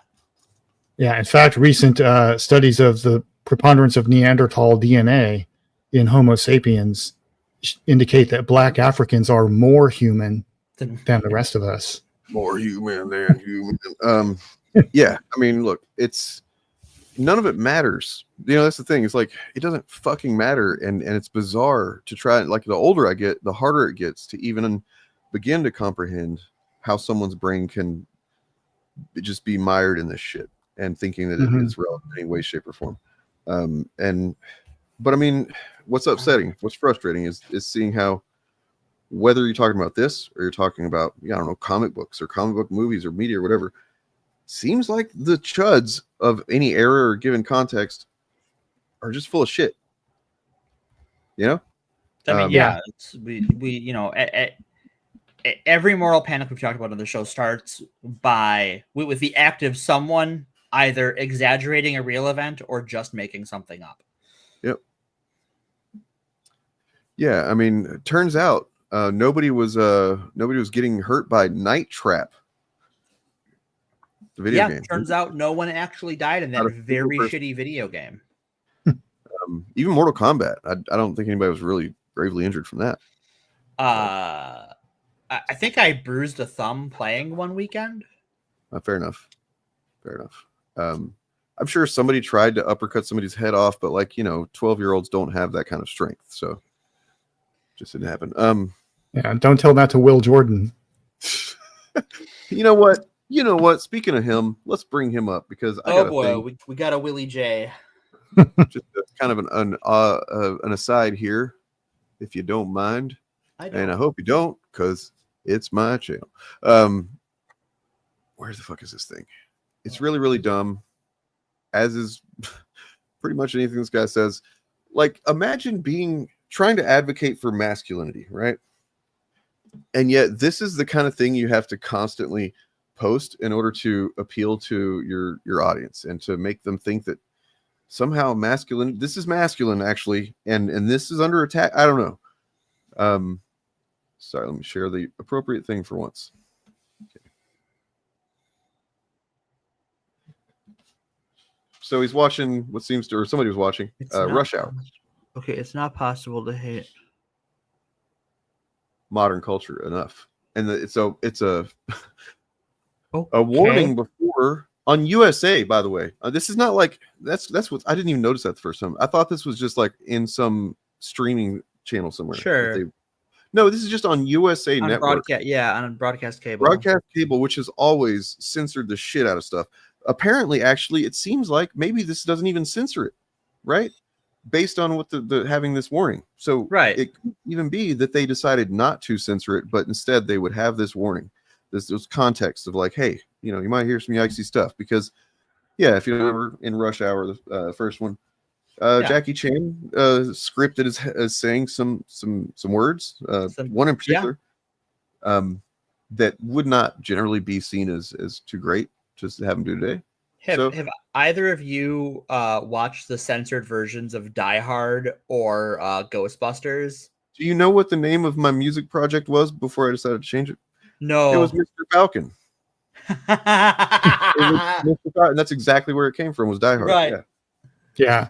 I just want to point out that in context, the scene in context in Rush Hour is supposed to make you go yikes. That's the purpose. And it could be done today because the joke would be the same. It's a joke about a foreign person, a person who's not native to the United States, not understanding the racial politics here. And he's heard, that character has heard American hip hop all his life and heard the N-word being thrown around and doesn't know that it's weird for non-black people to say it in America. That's the joke. Chris Tucker kind of bitched at him for saying it, right? Right. I don't remember. Yeah. Like, let's really peel back the layers of what's going on with Will Jordan here, though. This is a man who lives in fucking Scotland, I guess. Allegedly. Who allegedly lives in Scotland, who allegedly at one point did not hit an 11-year-old, because if he did, then they would not have fucking pulled the charges back on. They would not have gotten rid of those. So I have a theory about why they dropped the charges. Yeah.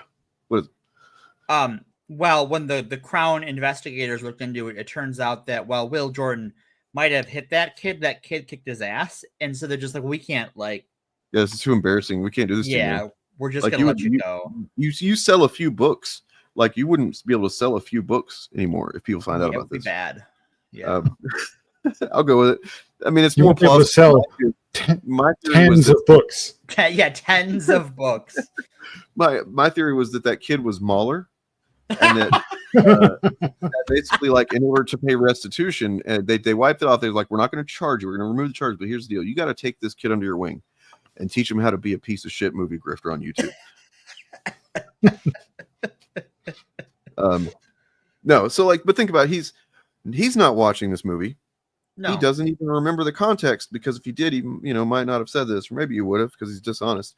He just saw somebody post something and saw an opportunity to do some outrage bait, because that's what he does. That's all he is. That's all he does. And I have to imagine this showing of Rush Hour will have that scene in it, and it won't be particularly censored compared to like how movies were censored basically forever. So like, it's just like, hey, here's a warning. We're going to do some stuff they might have censored, a couple decades ago. And like, I just fail to see how this, even if I fail to see how it affects anybody or anything in any negative way whatsoever. It literally only probably is just done to protect the USA from any kind of like weird claims or accusations legally. Yeah. That's it. And this is just Critical Drinker doing some virtue signaling here. He's trying to, like you said something about masculinity earlier, about him defending masculinity. This is how a weak person thinks a powerful masculine person behaves. This is pissing your pants over a fucking warning that doesn't affect, like, to get upset about things that don't affect you at all and aren't even made for you in many cases, like he does. How is that masculine? I'm gonna flip it on its head. I think this isn't just virtue signaling. I think it's vice signaling. Sure. Like he's signaling that he's a hateful, craven coward who's afraid of, like, this movie might have some yikesy stuff in it. Enjoy the show. Mm-hmm. Like that's too far from his fragile ego. He has to let the whole world know how much he hates it. That's not virtue signaling, it's vice signaling. Yeah, and I want to actually, now that I think about it, I want to pull up a clip of another chud saying something about something completely different, kind of, but like I want to see if we can spot the similarity or even identical core of what they're saying, because yeah, well, I just, as an exercise, I want to see if you guys can determine what the okay, you propose something as being a bad thing, right? This is bad, this is not good, this is what's wrong with modern culture. Okay, what is the suggestion that what are we gonna do about it? Well, Jordan, that's what I want you to think about. What is he implying that we should do? While I find this clip. Well, he's implying that we shouldn't be censoring, although this wasn't censored. Right. He really wants to say the N-word with the hard R. That's what it is. That's what it is, yeah. I mean, I'm sure he does.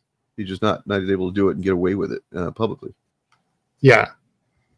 Yeah, he wants to do it publicly. That's what he wants. Because he uses it privately, 100%. Oh yeah. Oh yeah. I've never met a person who cares this much about it publicly who does not use the word privately in the way that it's not supposed to be used. Right. Right. They're not using it ironically. Because I don't think I've had a discussion of the N-word that wasn't on this specific show in literally decades. Like probably since like the early 2000s, like is the last time I heard people discuss it like in like meat space. Yeah.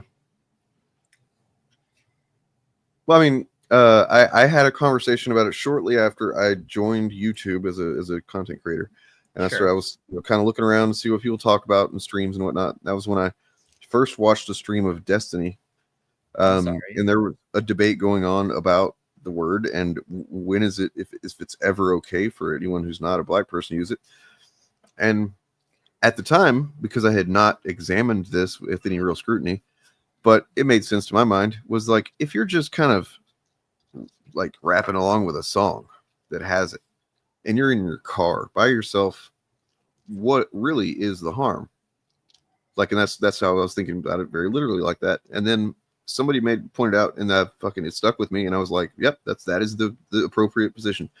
Even if that's all you do, you're on some level telling your brain it's okay to say, and you're softening your own kind of defenses toward a word that has no other meaning outside of black people having co-opted it and to use as like a friendly thing amongst themselves that has no other use, right, except to be harmful and to literally a word that incites generations of memories of slavery and oppression and dark shit. So yeah, I changed my view on that bit. Yeah, like Ice Cube said, this word belongs to us now. Y'all can't have it back. But they like it so much. It feels so good to say. It makes them feel so powerful. Yeah. Pussies. Yeah, sorry, I got too many chud folders, and that's what I'm digging through. Is the chud content here. I'm glad I have no chud folders. I need to get rid of some shit. If Drinker didn't have the accent, I wouldn't like. It's just like if you put him and some of the other ones up on like a criminal lineup or something, like I don't know, they're all kind of the same guy. White, bearded, crusty, scowly, unintelligent. Yeah, generally, you're not wrong there. Fuck, where is it? Which really is just the sign that there's a missing link, right? Like they're proof of evolution. Is this it? Here? I think it's so I'm looking for Eric July clip actually. Oh yeah, Eric July. Glenn Beck's butthole looks like. Wait, what do you say? I know what Glenn Beck's butthole looks like. Oh, okay. No, that's not it. Sorry. Oh, wrong clip. Okay. Wrong clip. Well, what else we got? I thought we were supposed to talk about Peter Thiel and then Ironheart. Yeah, Peter Thiel. Well, so actually, I do want to find this clip because it does directly relate to him. In fact, so Just tell us. It is a which clip show of it is. It's Eric July, and he is on a show that I think is kind of it's got one of the guys from that Valuetainment fucking show on it or something. I don't know if that is the show. God. I'm not sure. It doesn't matter. But they ask him, and that's why I want to find it, because it's so important that you hear Eric say what he says, not me, kind of trying to repeat what he says. But he asks him, if you were President Eric July, what would you do on day one, kind of thing. I know it's right here. Just give me a second longer. God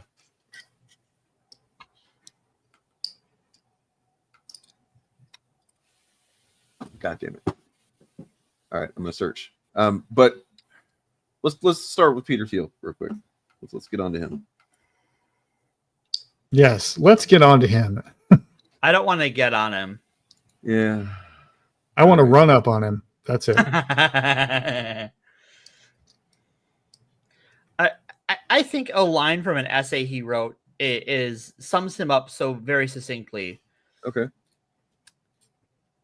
He no longer believes that freedom and democracy are compatible. Oh. Cool, bro. I'm sure whatever point he's got to make to support that, whatever points are going to be real good. Yeah. Well, he's making the rounds now in the discourse because he was recently on a podcast interview with a conservative named Ross Douthat, I think is his name. Okay. And the guy just straight up asked him, should the human race continue? Like, should it continue to exist was the meaning of the question. And Peter Thiel had to think about it. Oh, God. I mean, I also have to think about it, but like from the human race. Fair. If you ask me that question, I'm going to sit with it for a minute because it's been a rough month.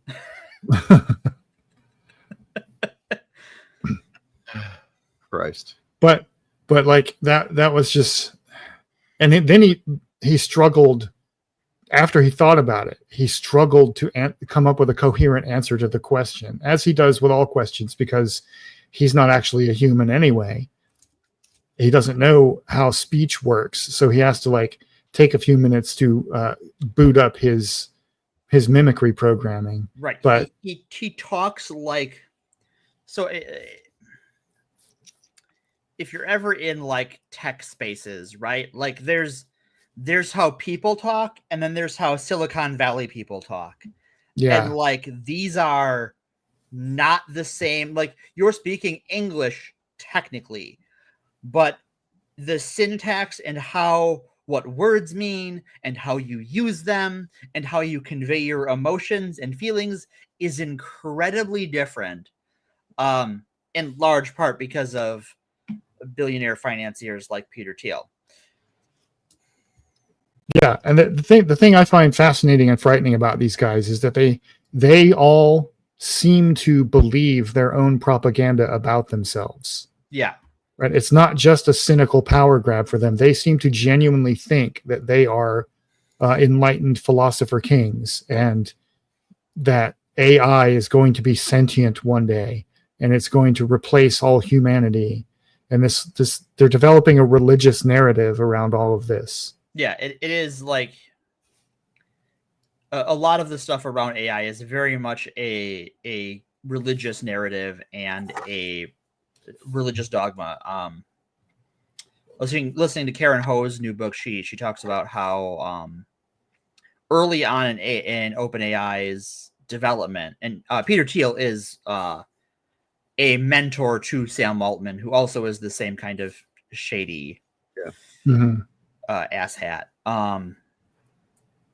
About how she asked some questions in an initial interview, and then she was supposed to be there for several days, but then what she could do and who she could shadow became incredibly locked down because there were these cultural questions that they didn't want to answer.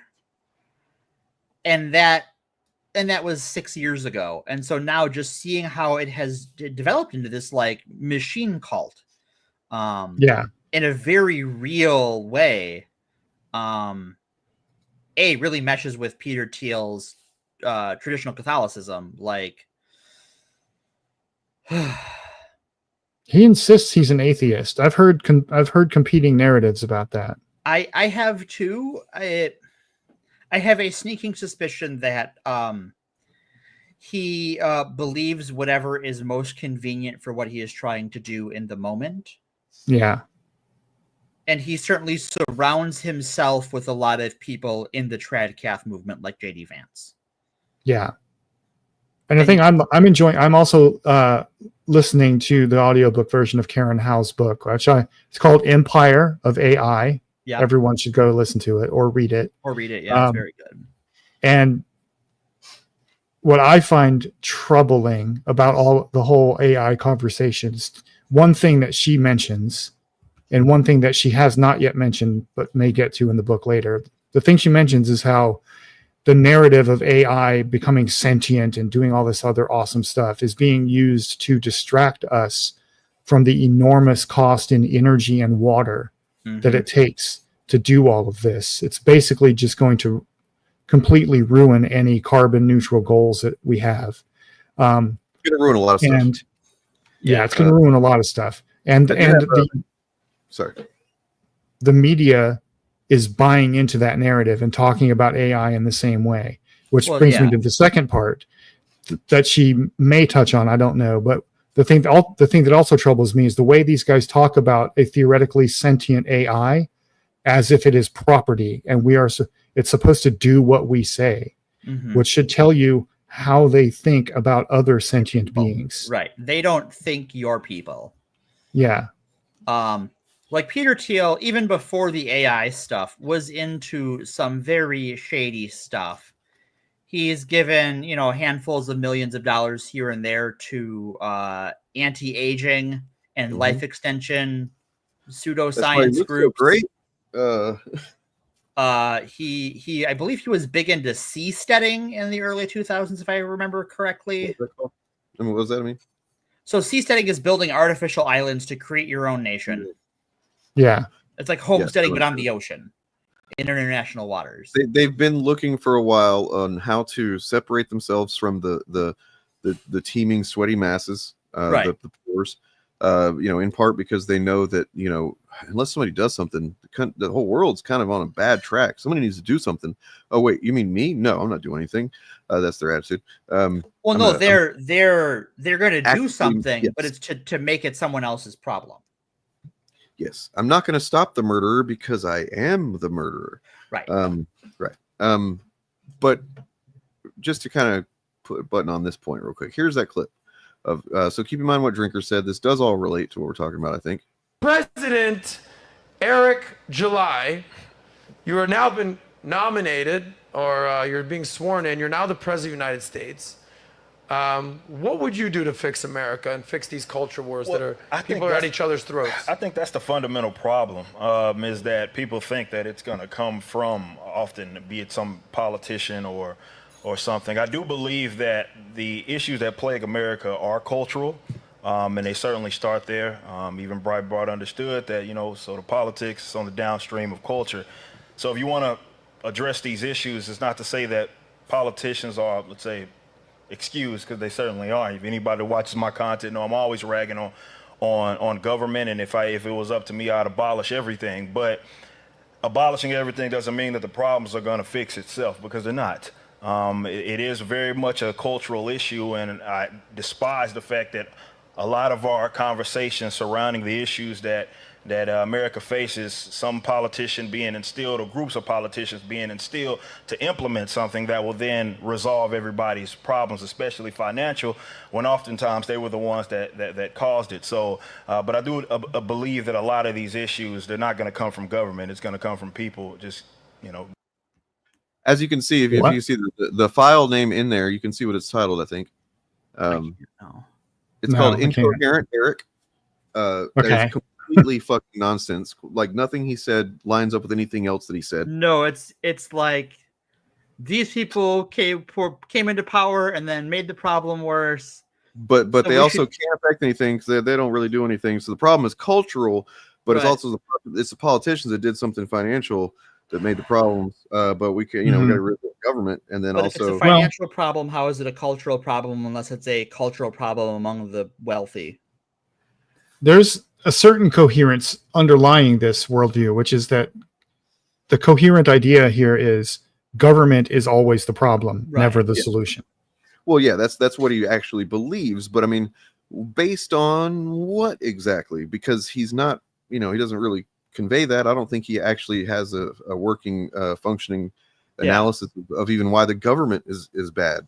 I think that he represents content that was intentionally to some degree has been put out there, and who knows how much, we'll probably never know, pushed favorably by certain forces, certain folks, to have the effect that he has, which is to make people fucking stupid about anything that's going on in the world. See, my question to someone like Eric July would be, because I imagine if I asked them and they would agree with me that like businesses through their lobbyists write a lot of legislation. Yeah. So then businesses are the government, or are a maybe not a branch of government, but like they have a hand on the lever of power. Right, but so if we got rid of the government and then we got rid of also those businesses, So then it even would though just that be would the bad, businesses that are writing the things you already don't like. and yet somehow still the cultural problems, which are the source of the problem, would still exist. But who publishes the cultural problems? The only it's not sane, but the only thing I can see like someone coming to based on any of that is that we kind of do need some fascism. We need fascism to get this shit in check. Like that's what I hear now. Anytime I see somebody, drinker or whoever, saying it's the culture is a problem, these cultural issues. So you're saying that things that people are supposed to be able to freely believe and say are the problem, and you think that someone needs to do something about that. So you just don't believe in freedom. Yeah. Right. That's it. Or like if you were actually a libertarian, the libertarian conclusion of a government is a problem is go, oh, well, the businesses are also government, so maybe we should start with the businesses who are writing the laws and fix that. This is if where they were actually libertarians and not just. This is where the opportunists like Musk and Thiel and others come into it, because they see a fucking golden opportunity. They've got these people that have it's actually insane understanding of what they think is happening in the world, what they think the problems are, but they do think that generally making money is good. So they'll respect me because I'm a fucking billionaire. So I can kind of just say certain things and appeal to certain things or whatever, and put money here and there, and it'll come out in my favor because I'm a fucking billionaire. It will not come out in their favor, but I don't tell them that, This reminds me of something we should, speaking of these sorts of people, we have a great example from today. So if you will keep talking, I'm going to pull something up while you're okay, Bob, you're chatting away. Well, I was just sitting here thinking that Eric July's philosophy and the libertarianism he represents is what happens when you have, or libertarianism without a class analysis becomes fascism. Yeah. Yep. That's a good way because these are people who don't understand that any centralized hierarchical organization with power is a threat to your liberty, not just the government. Corporations are a threat to your liberty. Organized crime is a threat to your liberty. I would even say that like institutional religion is a threat to your liberty, and all of them have to be used to check each other. Mm-hmm. I would say you're right. I would add to it that in his case and some others, I'm sure, there's also the just like psychotic belief in capitalism as being the thing that can, if you just do capitalism the right ways, it'll fix the problems. Right. Yeah. All right. So I know a few weeks ago, probably over a month ago now, we covered the Grok lost its mind for a day and worked everything into the South African genocide conspiracy theories, including the Jar Jar Binks rendition of that performed beautifully by Dane. So apparently they've been deep in the code trying to stop Grok from either just, saying stuff like that out of the blue, or like saying things that disagree with Mr. Musk and people like Peter Thiel. And I'm just going to pop this bad boy up on the stage. I don't know if I can we zoom in any better than that? You would have to zoom in on your browser. Yeah, I'm trying to. There we go. We can get it. We can get it. Okay, so now we can kind of see it. This is really not great, though. Well, I think it's fine. Okay, you do? Okay. So someone asks Grok, once you know about the pervasive ideological biases, propaganda, and subversive tropes in Hollywoods like anti-white stereotype, forced diversity, or historical revisionisms, it shatters the immersion. Many spots in these classics, too, from trans undertones and old comedies to World War II. It's literally like asking JQ and Nazi shit. Well, I mean, we saw what was it, Gemini 3 answered about the Holocaust not long ago. Yeah. How does well, we all, as we all know, there's a I can't even repeat it. It's fucking insane. Yeah, I don't want to. Yeah, it's basically that all the stuff we tend to accurately rooted firmly in history attribute to the Nazis. That was actually the Allies.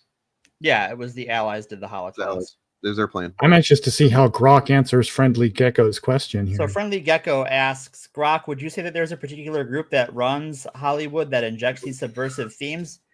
Any guesses as to what it's gonna say? I'm willing, yeah, and I'm pulling up a clip to correspond with it actually. So yes, quote from Grok. These are not my words. Yes, Jewish executives have historically founded and still dominate leadership in major studios like Warner Brothers, Paramount, and Disney. Critics substantiate that this overrepresentation influences content with progressive ideologies, including anti-traditional and diversity-focused themes as subversive. See, this is the grift, this is the lie, obviously, in terms of. So I found the problem with Grok was that it kept giving the right answers and not the right answers. Right, they didn't like it. They literally were like, we got to fix this shit. It can't keep doing this to us. Right. Yeah. Because I guess they went into it thinking that they were right, and that like history and there'd be resources to point to say, see, we're right.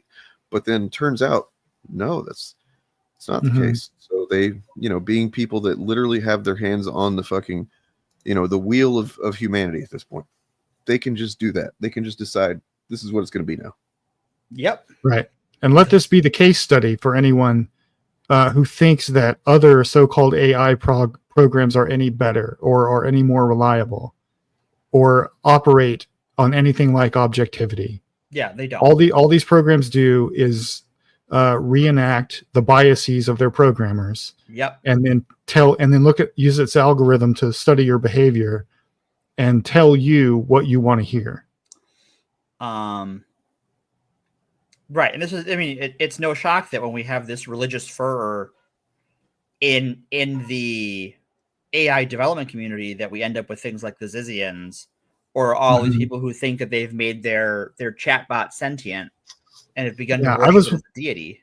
Yeah, I was watching a news segment earlier this morning about there have been several cases of people who have basically descended into madness with talking to their chat GPT because it convinced them that they were gods, essentially. In fact, we should probably do a FAP or something because I actually collected several sources in the Trash AI channel in the community server that we got.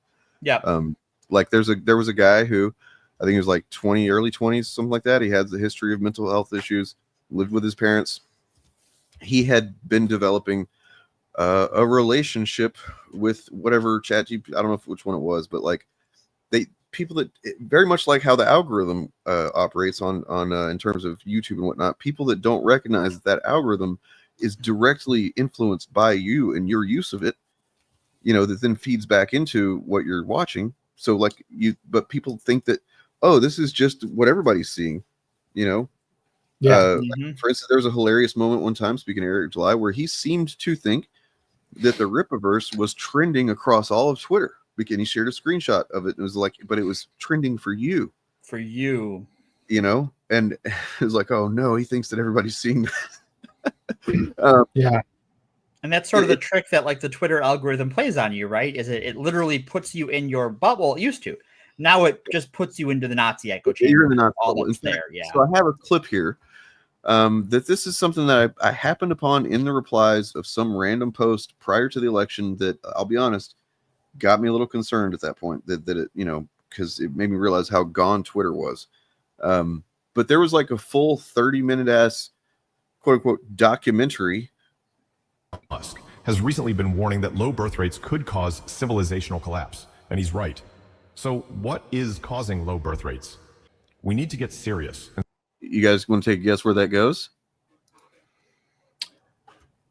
Well, birth, nowhere good. Nowhere is it the good. Jews? It's the Jews, right? Ah, god damn it. All right. Promoting abortion as a viable option for unwanted children diminishes the cultural impetus of whites to maintain or increase their birth rates. Today, it's virtually universally recognized that Jews played the leading role in promoting abortion. I mean, pretty quickly it gets right to the point. So I mean, I guess points in its favor for them not making me wait around for the thing to turn it off. We are mask off, hood on. Because it's like it's got those vibes from second one that it starts playing. It's got like this kind of feels a little weird, man. Yeah, all of the AI generated Aryan goddesses it keeps showing us are kind of and then just birth rates in general, like yeah. I don't think there's really a problem with birth rates. Oh, you're talking about like, oh, if you use this specific math equation of brown people versus white people and then extrapolate on a timeline, I see where you're coming from now. Like, fucking crazy. To answer Grand Theft Autobot's question, I'll read it out for the audience. Is that the same thing as when Benny Johnson complained of ads he was seeing on his websites for gay cruises, not realizing they were algorithmically based targeted ads? Yes, that is exactly the same. Well, almost exactly the same thing. Benny Johnson's a fucking gay and, you know, barely in the closet Putin puppet confirmed. Yeah, right. Like you kind of outed yourself, bro. I like. This could be a show, the worst game show ever. That's man. the world's worst game show. I want nothing to do with that. I'll leave that up to a Jewish comedian to handle. And I was, yeah. I was gonna say, and good luck getting the heads of the studios to put that show on, you know, because they're all, you know, never mind. Yeah, I get it. Yeah.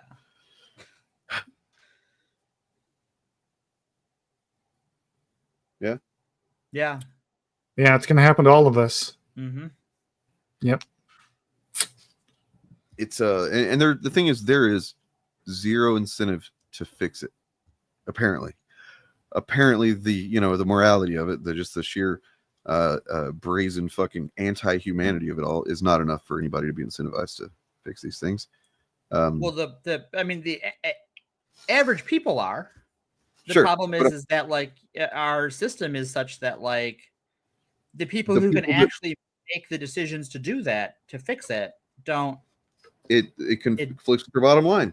Yeah. It conflicts with endless growth, which is what they're, you know, all about. The only thing that grows endlessly is cancer. Well, on that note, I mean, you guys are welcome to FAP as long as you want to. I need to at least go for a little while to deal with something. Sure. You know, if you guys are still gonna be on, maybe I'll be able to get back on. Not sure, but all right, we'll take it from here. Always fun, always informative, even whenever we're talking about, you know, the JQ and stuff, which just popped up. We weren't expecting that. It just happened. That's the world we're in right now, where basically any conversation can turn into the JQ anytime. Well, when the world is run by Nazis, then yeah, any like they're just gonna shove that shit everywhere. Anytime you're talking to a conservative, it's always the JQ. It's always, yeah. I also want to point out that what Grok is saying about being overrepresented. I'm not sure that that's actually true, but it was true, and this became a whole thing a few years ago if you're Vosh's channel community. But so it is just like what the Nazis said about the Jews in, you know, pre-war Germany. Well, post World War I, pre-World War II Germany, that they were overrepresented, and therefore had some kind of conspiracy and were doing something against everybody else because look, we wouldn't have lost on our own. We wouldn't be in such a shameful state just be on our own. It clearly has to be somebody doing something to us, and it's these people are overrepresented, right? That's the fucking logic that gets them there.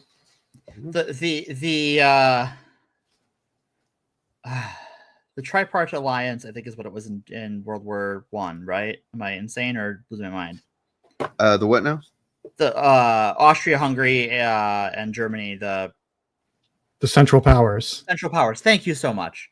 My brain just took a clap. Central Powers in World War One.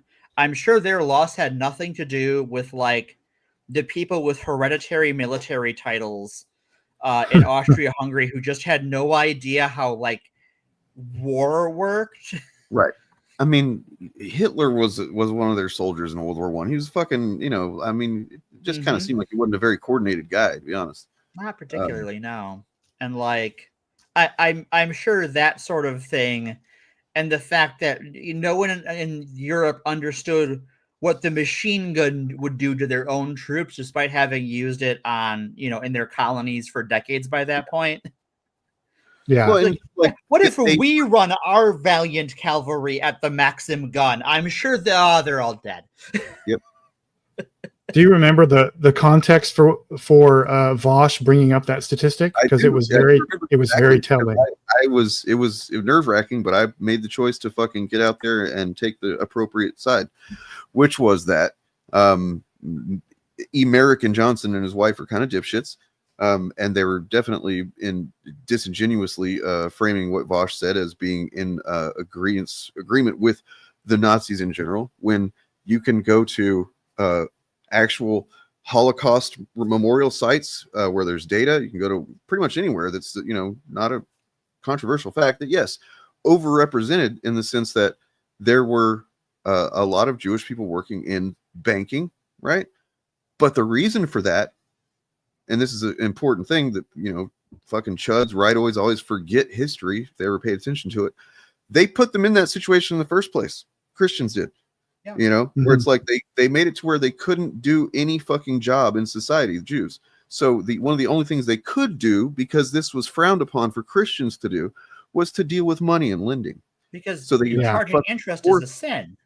But okay, but the point that Vosh was highlighting, yes, in that when he used that in that debate, was showing that Merrick and Johnson was essentially a Nazi because right. Yeah, he was saying that's right. If it was true that they were overrepresented, then maybe they would have had a point. And it's like, well, but they were overrepresented, to which that became the fucking right. Oh, how dare you word, right? Like to say that they were overrepresented is somehow saying that they actually were. They're doing some conspiracy. Nope, that's not what that means. Right. Right. Vosh kept asking him, why were the Nazis wrong? What was wrong with Nazism? And Merrick and Johnson's answer was, well, they had the wrong analysis of the situation. And he said, so you're saying that if their analysis was right, then everything they did was justified. And Merrick and Johnson was like, no. Yeah. But he couldn't get out of that one. Yeah, that was fun to watch. Yeah. Then they fucking did a cope stream with fucking re-education. Man, he was one of the first guys I kind of was friendly with when I got into the leftist space, and he was nice to me and stuff, but God, what a shithead he is too. Yeah. And yeah, they did a whole cope thing where they're calling Vosh fucking PDF file and all this shit because they probably on some level recognize they fucked up a little bit. Yeah. I don't know. But yeah. Yeah, because Vosh's position was that the Nazis were wrong because genocide is wrong. Right, because genocide is wrong. Yeah, it doesn't matter if they had the correct material analysis or not. Even if they were right, what they did was still evil. Problem that just makes you a Nazi. Right, you're just but it would have been wrong even if the Nazis' material analysis was correct. Mm-hmm. What they did about it would still have been wrong. That was Vosh's point. Yes. Yeah. But they weren't there looking for actual dialogue or discussion. They were looking for a way to shit on the mega popular guy who did not generally support some of their sillier, fantastical prescriptions for revolution and stuff. And that's by and large, Vosh got some problems for sure. Definitely more so in the past, but like by and large, I think that's what a lot of the Vosh, anti-Vosh shit on the left has been about, is just that they don't like that he's, right about things in a lot of cases. Well, yeah, I think the main thing, like with the caveat that any white man who streams multiple hours a day is going to say something fucked up at some point. And he's probably going to be a complete asshole doing it. Yeah. Probably. Yeah, I think a lot of the outrage over Vosh, at least initially, boiled down to the fact that he's a very masculine presenting and very very confrontational and doesn't back down from his claims. Yeah. Right. It has less to do with the substance of what he's saying and more to do with his public persona. Yep. And I think that freaked out a lot of people on the online left for a while. I think that's the root of it. He has said some fucked up shit, and he's done some fucked up things for sure. But I think that was the root of the people's problem with him. Yeah. I also think when it comes to a certain segment of the online left that he is like, no, you should still vote for Democrats even though they suck, is something that has got him a lot of ire. Well, over what about the decade. Gaza? Yeah, how's that working out right now that you didn't vote for them? Are they looking any better, you think? I think that's gonna no. Anyway. Yep. I did want to point out just to what you said though. If not for Vosh, I would not be here. Aw. Well, I'm glad Vosh exists. I owe him everything. I'm just saying that he was the only person that I found. I mean, I watched lots of content creators, and he wasn't the only one I was watching. But as far as someone who, literally speaks my language as a fucking, not intentionally, but just kind of by nature being who I am, I guess I come across as a bit more dude bro than some lefties are comfortable with, and speaking to things that I cared about as far as argumentation and understanding things on critical levels and stuff like that. And yeah, if it wasn't for that, then I don't know. I don't know where I found say what you will against Vosh, and I'll say plenty, but I think when the history of the alt-right online is written, Vosh will get a lot of credit for giving them a knockout blow for several years. When he emerged on the debate scene, there was no one else on the left who could go up against people like he destroyed Sargon of Akkad's career, basically. Yeah, they stopped basically ended it. They just all stopped being. Yeah. Maybe there could be an argument for that being a negative thing, even, but like they stopped debating in large part because of him and people like him that were inspired by him doing it, right? Yeah. I couldn't even get anybody like outside of strictly political shit. I could barely get anybody to talk to me, but a couple of times about stuff. And yeah, it all happened kind of in it's like they're all in some like the same fucking Discord chat or something. They're like, all right, everybody pull back from debates, no debates. But let's think of how much Eric and I used to debate until him and Bob had that conversation. And that was the end of him debating forever. Which now that I think about that, I get it, Bob. You don't want to do the battle of the Bobs, man, because of that. I see. You're right. I think you're smart. Yes, that's it. I recognize a Chad when I see one. I was trying to find a screenshot that I have of somebody said something one time in my comment section or something. No, it was actually in some random, not random, but semi-random chat of a stream a few years ago where somebody said actual fandom is like the better version of Vosh. And I was remember like, that. Yeah.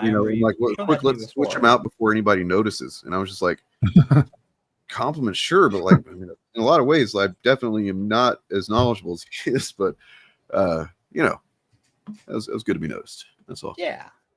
I don't like horse porn. Yeah. Okay, let me amend that. Let me amend it. I've never checked it out.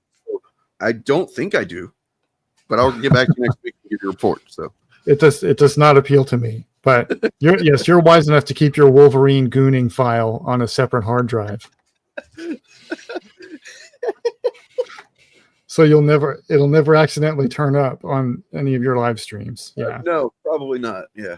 I mean, I probably should. The Bub posting folder is on a different hard drive. I should probably Wolverine because maybe that's setting myself up for a trap. But anyways, you guys have fun. All right, cherry kids, and you're gooning. I don't get it either.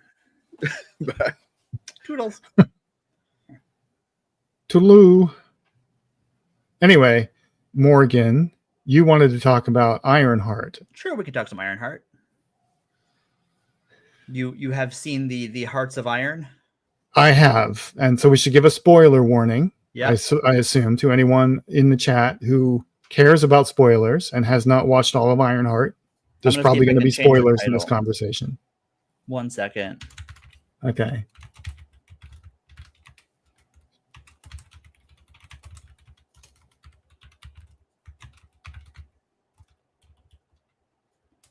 All right, Control C.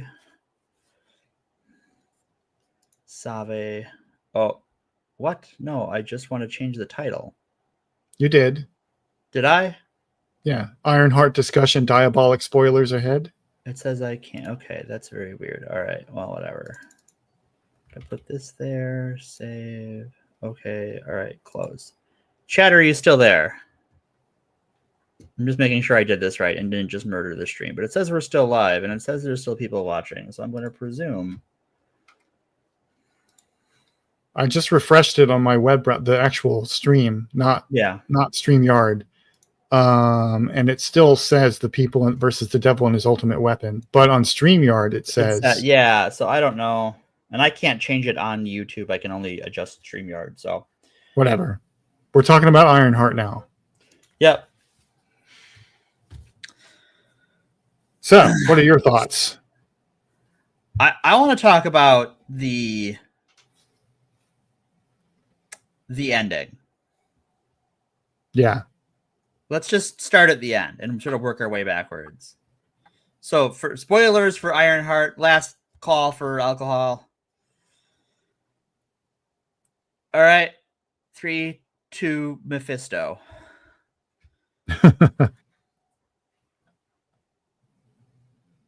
On the one hand, I think first off, I think he's cast perfectly. Yes, I was very impressed with Sacha Baron Cohen's performance. I did not expect that out of him. I did not either. Just like wonderful, not even just like Mephisto, but like that sort of character, right? He gets that perfectly. Yeah. You couldn't have dropped it on the target better. I'm sensing a butt coming up here. No, not yet. No. Oh, okay. I think it is interesting. In the comics, I don't actually like the Hood that much as a villain. I think he's kind of like chump change. I think he's a little like he was too hyped for too long and is just kind of a guy who can turn invisible and has guns. And it's like, oh, okay, well, like I don't really. Why are the Avengers fighting you? Like he's like a Spider-Man villain. But in the comics, like where his cloak is from, because he steals it from some guy. It isn't like explicitly Mephisto. He steals it from some Hydra goon who tried to hire him. He's like, nah, I'm just going to shoot you instead. But I think setting it up as like he promises Parker everything, and Parker gets everything he says he wanted in that pizzeria scene, but it's just in the monkey paw version of that wish. Yeah.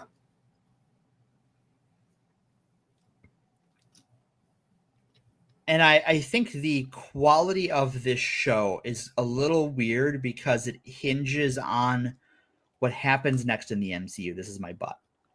Is that so at the end is Mephisto offers Riri a deal. And you don't see her take it, but you see the aftermath and you find out she took the deal. Yeah. That was not the ending I expected, and I'm unsure what I'm supposed to think about it. Right. I am happy that the show is confident in its storytelling to do that, because I think that is a brave choice for a character. The thing in the comics has never been very popular, even among non-chuds. I think she's just present, right? Like I don't think she's ever done anything particularly noteworthy. And I don't think any of her runs have been that spectacular. But I like her in this a lot, and I think it's interesting to like, oh, she made like a literal deal with the devil. But like, if there's no follow-up on that, right? Like, yeah, we're told this was a one-shot show, but it ends on basically on a cliffhanger. Cliffhanger, and a pretty big cliffhanger. Yeah. I will say that this version of Riri Williams is the most interesting version of the character that I've ever seen. Like, I've tried reading some of the comic runs, and it just wasn't doing it for me, you know. But I really liked the integration of technology with magic theme running through this, which is obviously setting up Doctor Doom. It's conceptually setting up Doctor Doom, but that's something I've never seen done in live action before. And no, it's very cool. I liked the magic characters in this as well. Like, it is like tangential to the sorcerer culture we've seen before, but it is also very removed from it. I do believe that the girl, I forget her name, but the girl with glasses in the magic shop, that character becomes, in the comics, becomes an apprentice to Doctor Strange. Oh, interesting. Okay. So, like, I mean, they're planting seeds in this show for things that I hope they explore in future movies or TV shows or something. Like, yeah, Mark says that was Zelma. Zelma, yeah, that was her name. I wanted to say Velma, and I'm like, no, it's not Velma. But it's a super interesting show. It's way better than Secret Invasion, and you know, there's a lot of people on the wrong side of the internet right now saying this is the worst show Marvel's ever made, and Marvel insiders hate it, blah blah. You know, they're just lying about the show. Yeah, they are. About the production of the show, not the content of the show. Although they're lying about that too. Yeah. But I thought my takeaway from it was people complain that they want complex female characters, and this is that. And then when they get one, they're mad about that too. Right. Like, I loved when Natalie's brother meets the Natalie AI. Yeah. And he is hurt and scared and doesn't want to see this. That, like, it tears open that wound in a way it didn't tear open Riri, right? Like, it tore open the wound in Riri. Who's, like, for Riri, that wound has never healed, right? That's sort of like why she has this sort of Tony Starkian need for a suit of armor is because this is a wound that will not heal for her. Which I think is why it does make sense that she accepts Mephisto's offer. Yeah. Like, I think that sets up that she uses magic to get to what technology couldn't do. Yeah. But they can't leave it there. They just can't. Right. Like, if they leave it there, then I would say this series is kind of a failure as part of the MCU. Yeah. I think as a standalone story, it's fantastic. And I think while Riri isn't the most likable MCU character, she is one of the most compelling in this. Yeah. I agree. I found her unlikable, but incredibly interesting. And I was hoping we got a change arc out of her, but it was a negative change, not a positive change. Right. And you could see how every choice she made took her to the path of making a deal with Mephisto. Right. I mean, when you look back on the whole thing as a single story, it's pretty clear from the beginning that she is damning herself, basically. Right. And she's very lost, and no one in her life is functional enough to pull her out, to help her get out of it. Right. Or just like she doesn't open up to them in the right kind of way, right? That, like, their mutual traumas don't facilitate healing. Yeah. And I think you see when you have the scene of her mom and the brother and Zelma and the little kid with the cart, who I absolutely adore that kid, all come together to help her build the armor that she has enchanted. You see that like she could take that next step towards healing, but then when the price of the spell is the Natalie AI, that's when you know she's gonna make a bad decision. Yeah. Yeah, Mark Merck in chat says, if only there was some other magic user young character she could probably team up with to possibly resolve this. Yeah. I mean, that's what I'm saying. They set this up to obviously take it somewhere. Right. If not in another season of this show, then in some other story. Right. And but there's been no indications that they're planning to do that in any other story. Like, I don't think she's going to be in Avengers Doomsday. I could be wrong. There's a million people in that movie. Yeah, but like, there's no hint that she's going to be back in anything. So I found the choice to end the show that way very strange. Yeah, it's a super brave choice that way. But if they don't pay it off, then it's just this weird zit in the MCU that was a very compelling story that then goes kind of nowhere. Yeah. Yeah, it does not appear she's in it. I'm not convinced they've revealed the entire cast of that movie yet. Sure. Because they're obviously going to be, I mean, the only way to manage that huge cast is to break them up into teams. Yeah, you don't, because they're setting up secret wars, so they're going to have to be on teams. So maybe she'll turn up on one of those. Maybe she'll be in Secret Wars as part of a Young Avengers team, for instance. Sure, that would be interesting. But yeah, it's just like this is a show. I went into this show not really caring much about the character. Yeah. And only being interested in it because I saw they were going to do magic and technology together. Yep. And I ended up with the show wanting to know more about the character.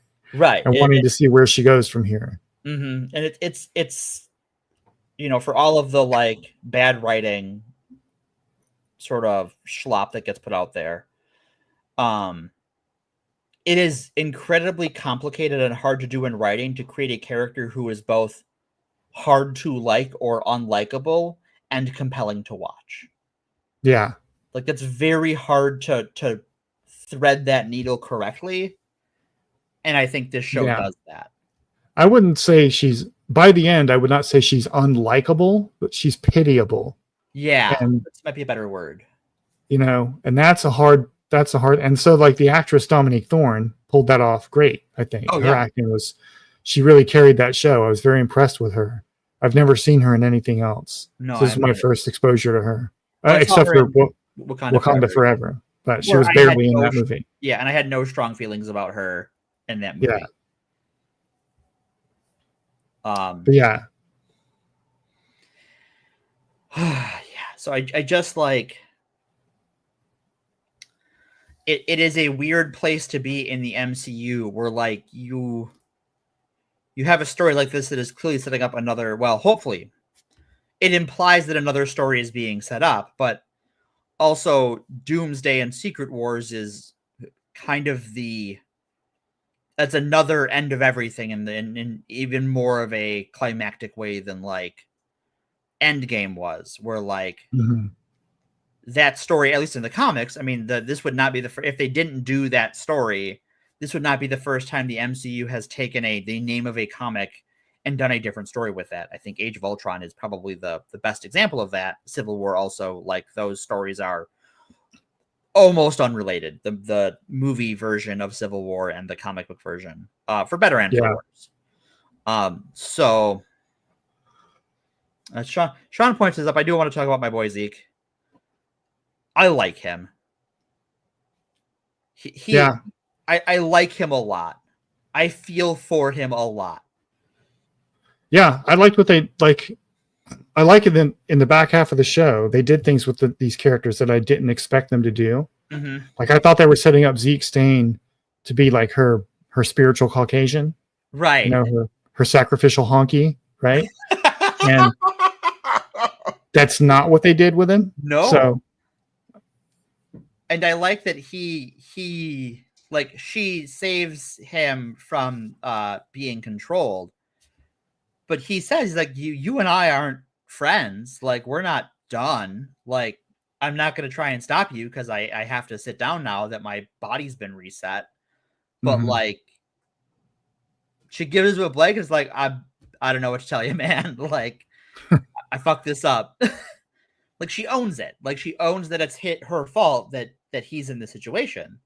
yeah. But her owning it doesn't lead to that sort of like classic narrative forgiveness. It's like, oh no, you and I still have some beef to hash out. I actually was talking, I think, with Sketchy in the community Discord about this show and how it would have been interesting if Zeke were trans. Yeah, it would be more interesting than the unclearly whether it would be more interesting than the queer coded characters we got. Yes. Yeah, exactly. In that show, because I still basically don't know what those characters' traits were, other than this is the gay one. This is the drag queen, the one who beats people up. This is yeah. This exactly. I don't know. Yeah, they didn't really flush out that much. Where if Zeke were trans, I think when the point in the story where his name is revealed, his birth name, and where the media spits out his birth name a whole bunch and makes him known by that name, would add so much complexity to like what's in a name and what's in an identity, and do you control your own identity? I think that would have been really, I mean, heart-wrenching, but compelling storytelling that I don't think this show, and it's not the show, like I don't say that, I'm mad at the show for not doing this, because I'm not. But it would have been an interesting way to go with his character. And yeah, I don't think the queer heist crew was, they're fine. I think the one moment that I'm like, okay, this like I really liked was with the hacker, when Riri gets the suit when she's being chased by the van and she punches the van, and then the hacker gets out, is like, I'm just gonna go. Like where everyone else kind of doubles down on fighting Riri more, and she is just like, I'm out. You know what? It's been fun. I'm gonna go home. I gotta buy a new car. Yeah, but like they didn't even do the thing. So this to me was the weakest part of the show, was the heist crew. Yeah, because other than the Hood's brother, his sort of, they weren't really characters. No.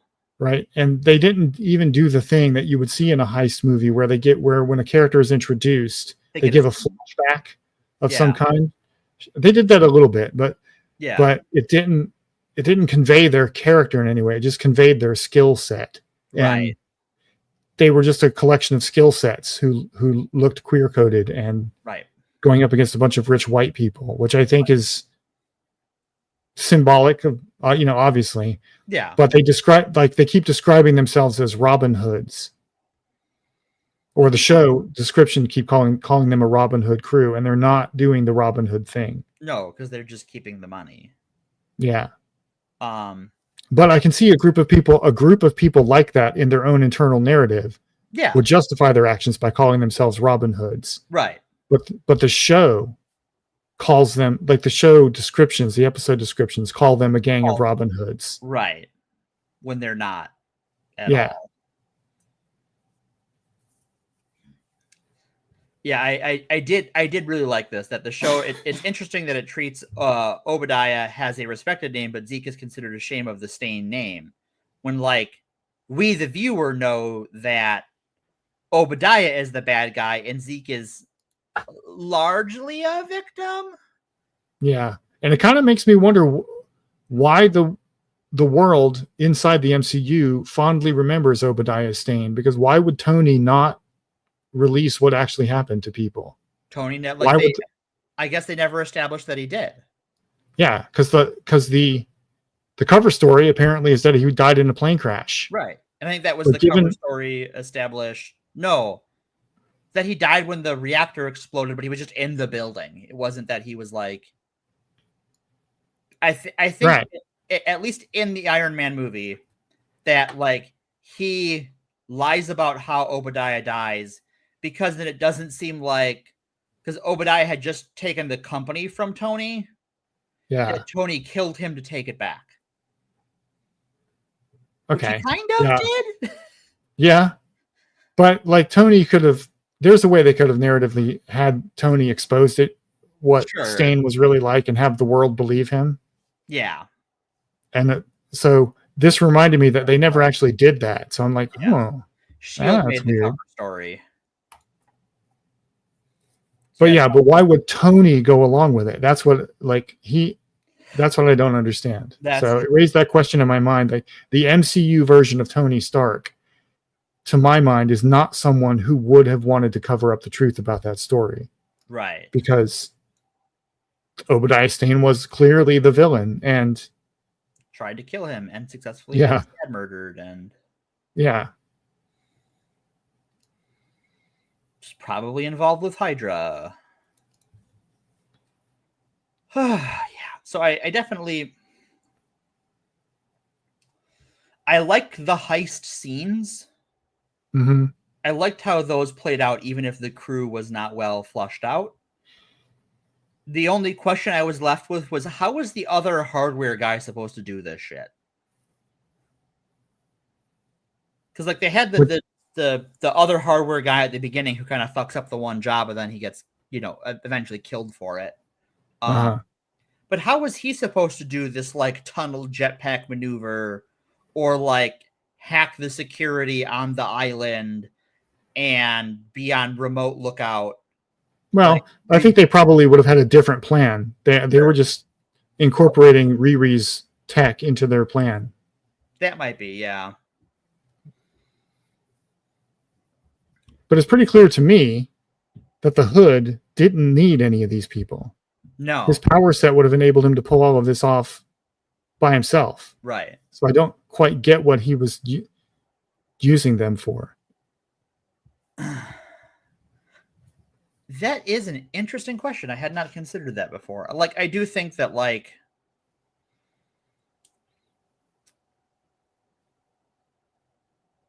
part of it might just be of, like, ease of access, because part of his powers is he has to hold his breath, which the show doesn't ever explicitly say.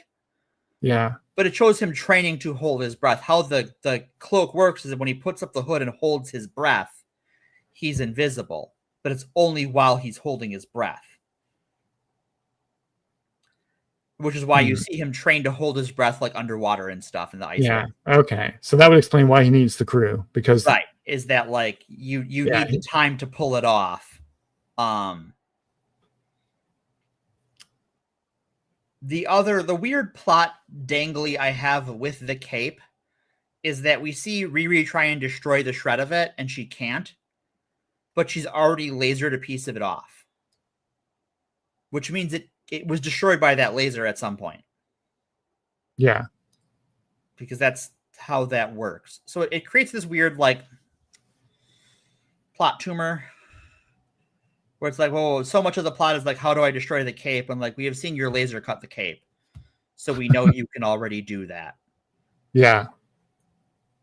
I barely noticed that, but yeah, it's one of those things. I didn't notice it right away. Until she was like, I'm going to have to talk to the magic people about how to destroy this. I'm like, wait a minute. Didn't you already cut the cape? Yeah.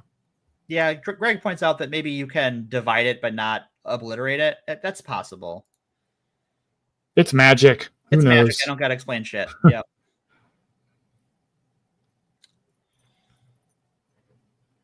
Yeah. So I definitely think that. Have you seen any of the Chud narratives about the show? Oh, I have ignored them entirely. Oh, because it's really weird where they will say things happen in the show. Sure. That did not happen. Really? Or what? Or or they'll lie about what happens. Like the one that all of them said is that she, in the first episode, she steals the suit that she made at MIT. But she explicitly said that she made that on her own. Another character says that. Yeah, in the scene that they play, they take the audio out of it, of course. But of course, in the scene that they're playing on screen, when they tell their viewers that she steals the suit, there are characters saying she built this suit with her own grant money. Right. So the suit belongs to her. Right. It's the AI in the suit that does not belong to her, which is why she needs to make a new AI. Yeah. Yeah, and that's pretty. Like, I thought she was the one who said it. I just missed that it was someone else saying it. But, like, I knew that it was established in that scene that, like, no, it's her suit. She made it. Yeah. And I've watched a couple of Chud videos about it, and that's all I could stomach. Okay. And none of them seem to understand. It's the thing they always do, where they take the first episode of a show and then complain about things that not happening that probably will happen by the end of the series. They act like the first episode is supposed to give you a character's entire arc all in one episode. Not how that works. You know? Guys, imagine that with, like, pick a Star Trek show. I literally don't care which one. Like, pick one out of a hat. Yeah. Imagine that. What are you? Imagine Game of Thrones, right? We're going to judge everything in Game of Thrones off of the pilot, please. Yeah. You're not even like Game of Thrones. What? Yeah, no, I just don't care. It started strong, but yeah, it was everyone hates the ending. Everyone hates the ending. I never even made it that far, so. But yeah, well, you didn't miss much. But that's another show. That's for another day. Yeah. I think, like, with this show, like, I didn't really care. Like, the pilot was fine, but it was the second episode that it started to get me, because I think the secondary cast is very likable. Like, I like her mom. I like the Natalie AI. I like the brother. I think, and I like Zeke. I think those are all very interesting characters. The heist crew is whatever. The heist itself was interesting once we get that going. This is an interesting point, too, Sean brings up there. Remember when Parker said he wanted to be king, Parker's crew were his subjects and tools. Mephisto told him that he was asking for, that does make sense. Yeah, that, like, to be a king, you have to have subjects, right? And he kind of treats like them like they're subjects, not a crew, right? Like, that's like, oh, you failed your king, so I'm going to replace you and dispose of you. Yeah. And the other thing that the Chud videos do, which again they do with everything, is there's the implication that the depiction of something is an endorsement of something. Right? Like, their whole narrative is that because this is a show about young Black people and young queer people engaging in a life of crime, the show is therefore saying that it is good for young Black people and young queer people to engage in a life of crime. And it's not really crime.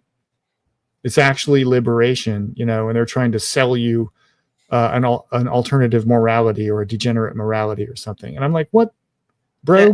You ever watched Ocean's 11? Like, have you ever watched a heist movie? Pick literally one of them. Yeah. Have you ever watched The Sopranos or Breaking Bad? What on Zod's Dead Krypton are you talking about?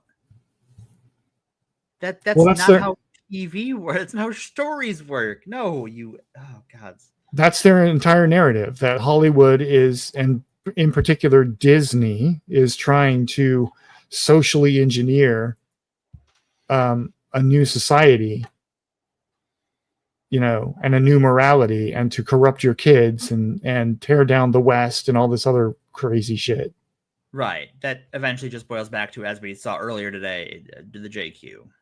Yeah. It just that's what it comes down to every time somehow. Yeah, I don't. Everything in the show says the opposite, right? Like when she buys the brother new headphones because he has the old worn out headphones that he got from his sister. Yeah. Like he very clearly recognizes that she got this money so quickly through some shady shit. and he's not okay. Yeah, He's the narrative calls her out on every bad decision she makes. Like some other character in the show or some consequence of her decision comes back to get her every single time. Every time, yeah. Also, the one thing with the Natalie AI, and this is entirely just me being an IT person, and like, you lost your AI girl. You know what would help with that problem? Regular backups. Well, I think we're supposed to read the. I think I read it anyway that the Natalie AI was kind of like a spirit and not like something like Riri unconsciously performed magic through her computer, rather than actually building an actual AI. Right. But it transfers between devices like any other file does. Yeah. And so like me. Well, so would a spirit though. Sure. Except that like if a file is on my computer, unlike a spirit, I can Control C, Control V it, right? Like. Yeah. I mean, that's just how I read it. Like knowing when I went into the show, I knew that she was going to be using magic by the end of it. I was kind of reading the Natalie AI as like an egregore or a Loa or some other kind of like a familiar being. Spirit. Yeah. Yeah. Yeah, and that's a very fair interpretation of it, and I don't think it's I think it's also supported by things in the show, where that character definitely walks that line.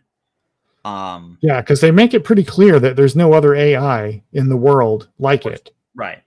And when she asks about how it could be done, like all the smart tech people in the show are like, "What? It can't be done. What are you talking about?" What are you talking about? Yeah, you can't just do that. Yeah. So like. And I think that's actually a strength of the show, that it leaves that a mystery. It doesn't try to explain it. Yeah. But like, what is she? I don't know. I don't know how that works. I did it, but I fell asleep doing it, so I don't know. I think that's we see too often in storytelling the J.J. Abrams problem of like, you have to explain everything, even if the explanation is shit because you thought of it after the fact. If you need a plot device in a story and you just need it to be there, just have it. Yeah, you do not, in fact, take notes, EFAP. Yeah. You do not, in fact, have to explain every single little thing. Yeah, you don't. The audience is supposed to have their own interpretation. Yeah, and that's A-okay, right? Like I don't need you to explain to me how the Force works in minutia. I also don't need you to explain how the dark side works in the minutia. You just it serves a role in the story. Same thing here. Like, how does the Natalie AI work? Who knows? Yeah. I'm making my little question about not backing her up because I'm an IT person and I hear about backups all the time in my day job. Yeah, but you recognize that that's your thing that you're bringing to the text and not a fault of the text itself. Yeah. Right. Yeah. That I am bringing my bias into the story because I'm a subjective viewer just like you are, and my biases come with me. The difference is that I can go, that's my bias, as an IT person going, why didn't you just back up Natalie? Like, come on, you're not just gonna like not back up your AI you created on accident. Like that's definitely worth having a second copy of. But the show didn't want to go that way with it, and that's the show's decision. I don't, whatever. Yeah, I'm just maybe the memory was too much for a single device, and so she had to exist in the cloud or something. Sure. Yeah, you could do something like that, right? Like you could, if you wanted to go to do it. But I also think with 6 episodes, it didn't have time for it. I also think that's. Go ahead. That's the biggest flaw of the show, structurally speaking, is that it's only 6 episodes. It really, like all of these shows, need to be at least 10 episodes. Yeah, at least, Like, I will say, like, of the sort of current crop of 6 to 8 episode shows, I do think this uses its time very efficiently. Like, I don't think it's rushing past a lot, and I don't think nor is it wasting time. Yeah. But it also doesn't feel fully flushed out, and I think this is where things like the Heist Crew, 2/3 of them just are job traits rather than fleshed out characters. Yeah.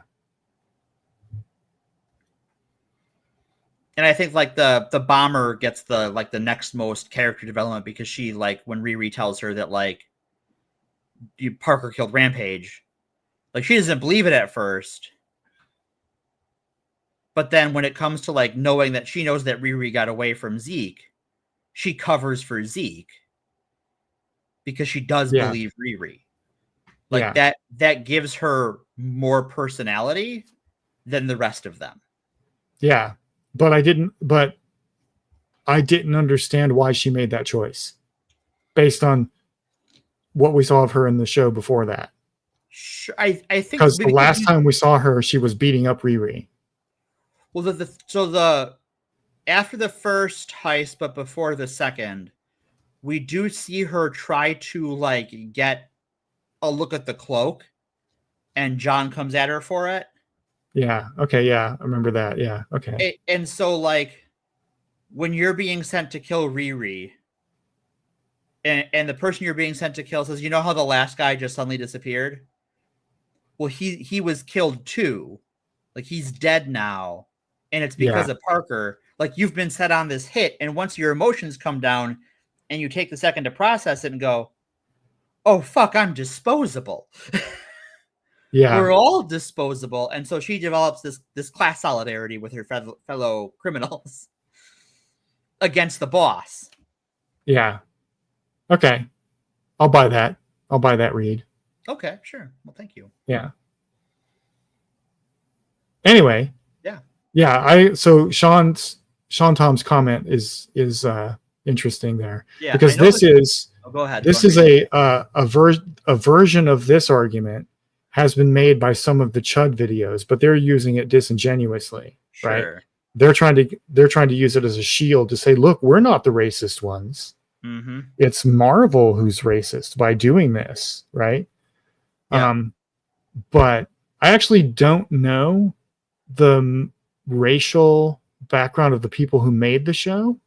I don't. I would be curious about that. I know the producer was the guy who produced. Ryan Coogler was the executive producer, but I'm talking like the writing room and and all that. I think this is the show where they had a couple of directors, and then those directors left the project. I thought that was. I could be wrong about that. I think that's Daredevil. Yeah. So basically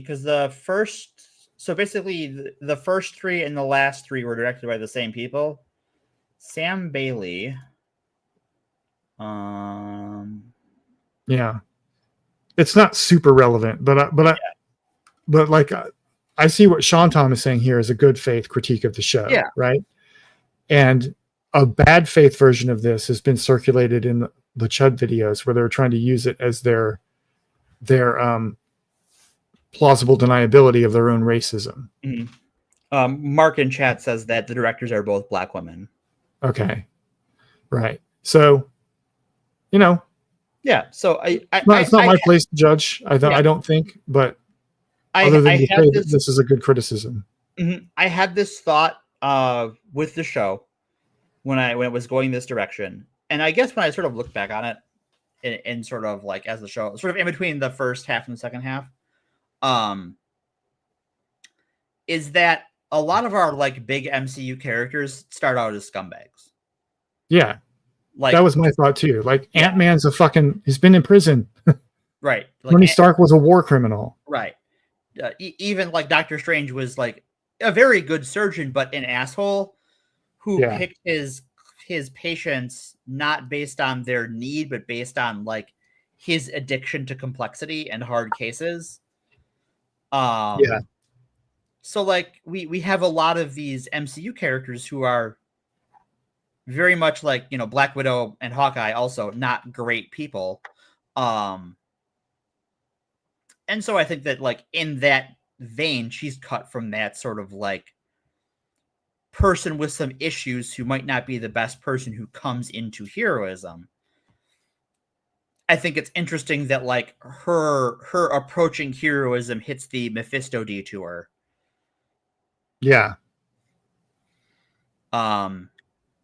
Well, her arc is heroic in the classical literature Yeah. sense. Like Mhm. not the modern idea of what it makes a hero is different than the classic conception of heroics. But Right. She is more Achilles and less yeah, Captain America. yeah. Because That's an that is interesting almost comment. like a Greek thing of like, Yeah. you get to the end and you find the strange person who can give you what you want, and then they give you what you want, and then also you'll be miserable forever. Right. This was a very great, like a tragedy. This was like a tragedy. I don't mean that in the sense that it makes you feel sorry for the person, but in the sense of Greek tragedy, it's a story about hubris and the price of hubris. Right. But the way the show ended is we don't see the fall of that hubristic person, which is the way tragedy usually goes. Right. So, which it would be interesting if like she is, if not the villain, an antagonist of like a Young Avengers movie. Yeah. We're like, because we already have Billy established, and I believe in Agatha All Along or whatever it was called, that the Mephisto name gets dropped. Yeah. And there was a plan before COVID hit. I remember talks of a plan in the MCU to start leaning more into the magical and supernatural side of Marvel for at least part of the next few phases. And I think that some of this show picked up some of those leftovers. Yeah. So Sean Tom put another good comment there in the chat. It feels like a common trope in comics, and the exceptions are the black characters with police or military background. Yes, that is definitely. I mean, you look at both black Green Lanterns are one's ex-police, one's ex-military. Mm-hmm. The Muslim Green Lantern is notably a former carjacker. Yeah, you can always tell which of these POC characters were invented by white men, can't you? You can, in fact. And I've come to like all of those characters, but like I think Jon Stewart is probably my second favorite Green Lantern after Kyle Rayner. Mm-hmm. Far Sector, which is Joe's Green Lantern story, is really good. It's a very like classic sci-fi, very pulpy, with some sort of like neo-noir bent to it. It's pretty good. But I would say though, I agree with Sean, but this is also a fairly common trope across the board. True. And plenty of white characters have started out this way too. And when they introduce race into a character's background and it starts to intersect with this trope, we start seeing the problems with the trope. And, like I can't think of any POC superheroes who were made by POC creators that have this background or this trope in their background, but all the ones I can think of who were invented by white creators do seem to have this trope, right? One of those two, or the police military background trope in their. I think the one that comes to mind that isn't is Storm, though. At some point it was retconned into her background that she was like a jewel thief or something in Egypt. Of course, or the Shadow King, but that wasn't originally in her character. That was added later on. Yeah. But that's about the extent of what I could say on it intelligently, because I don't have the lived experience or the academic background to discuss that in any depth. But it is something I have noticed. That's part of why I didn't like what I read of Riri in the comics, because she was invented by, I believe, Brian Michael Bendis. Yeah, who has never done anything problematic ever. Yeah. And so she's a great. I could be wrong. I don't know my Marvel lore that well, but I think that's who created her as a character. Yeah, and it shows, right? They had to do a lot of heavy lifting to pull Riri in the comics out of that beginning. Like Anthony Gramuglia has a great video about this. You know, like not the current Iron Man run, but the one before it. Mhm. She's a side character in, and it almost feels like she's there just to keep like the name in rotation because her plot in it isn't really particularly interesting. Mhm. And she really is kind of a sidekick in it. right. Where like, But even in her own story, like Anthony Gramuglia goes into this in his video, like even in her original appearances, she's not the main character in her own story. yeah, Like Sharon Carter is a bigger character in her own story than she is. yeah.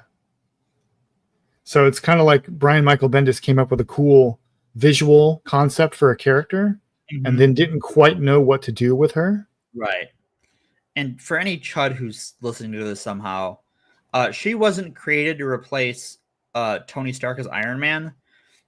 Victor Von Doom was Iron Man at that time. Yeah. He takes the Iron Man name. So just so you know, I know you don't read the comics you say you read, so but yeah, it's interesting that like reading that Iron Man run where like Emma Frost and the Kingpin are bigger characters in that story than Riri, who's ostensibly like, if there was an Iron Man family, she would be a member of it. Yeah. Why isn't there an Iron family anyway? I guess there sort of is. I mean, you got Rescue would be on it, and Right, Rescue, War Machine, Ironheart. Yeah, they just don't call it the Iron Family like they do. Right. Like that. That's like, I guess, a DC branding thing where you have the Bat family and the Super family and the Arrow family, the Aqua family. Yeah. And then the Green Lantern Corps because they're a paramilitary organization. Yeah. Whatever they call the Flash this month, I don't know. The Flash exists. Yeah, I don't know. It's interesting. It's definitely, this show is the best depiction of Riri Williams it has ever had. Yeah, I agree.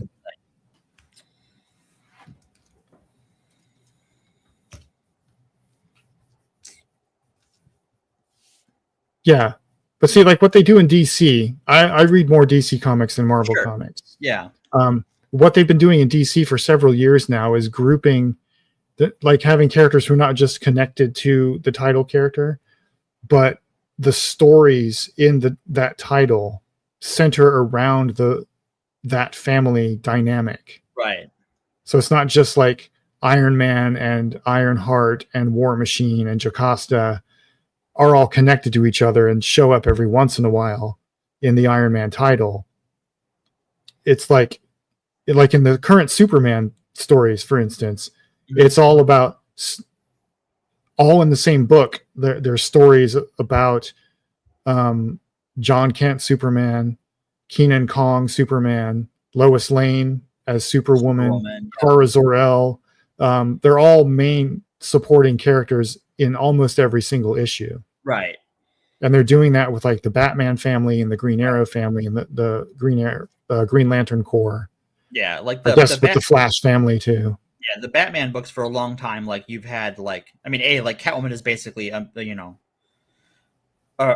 Batman character, a Batman family character. Harley Quinn has become one. We're like just regular characters in the book as supporting leads. Yeah. Where I think like Marvel is still primarily either a solo book like Spider-Man, where like Spider-Man supporting characters by and large aren't other heroes, or it's a team book where like they're part of a team and that team might have some family or found family aspects to it, but the story isn't about the family. It's about the team. Yeah. Like in the recent Green Arrow runs, there was several issues where Oliver Queen was not the main character. Oh, that's cool. It was Connor Hawke, and who was just called the Green Arrow. And he was doing Green Arrow stuff while Oliver Queen was off doing something else. But even when Oliver Queen is the main character, Black Canary and all of Oliver Queen's children and adopted children are all in almost every single issue. Right. And they've all got their side quests going on. Mm-hmm. Which is it creates a bigger feeling universe. Mm-hmm. Well, no, Screwface Capone. The run I'm talking about is the most recent one where Oliver Queen was pretending to be a turncoat working for Amanda Waller during the Absolute Power event. Yeah. Okay. During when he left, so he basically left his own title and became an agent, a double agent, in Amanda Waller's. I think they still called it Argus at the time, but yeah. Whatever Amanda Waller was doing in Absolute Power, and then Connor Hawke became Green Arrow in the main title. Yeah. And Roy was there too, and like all of them.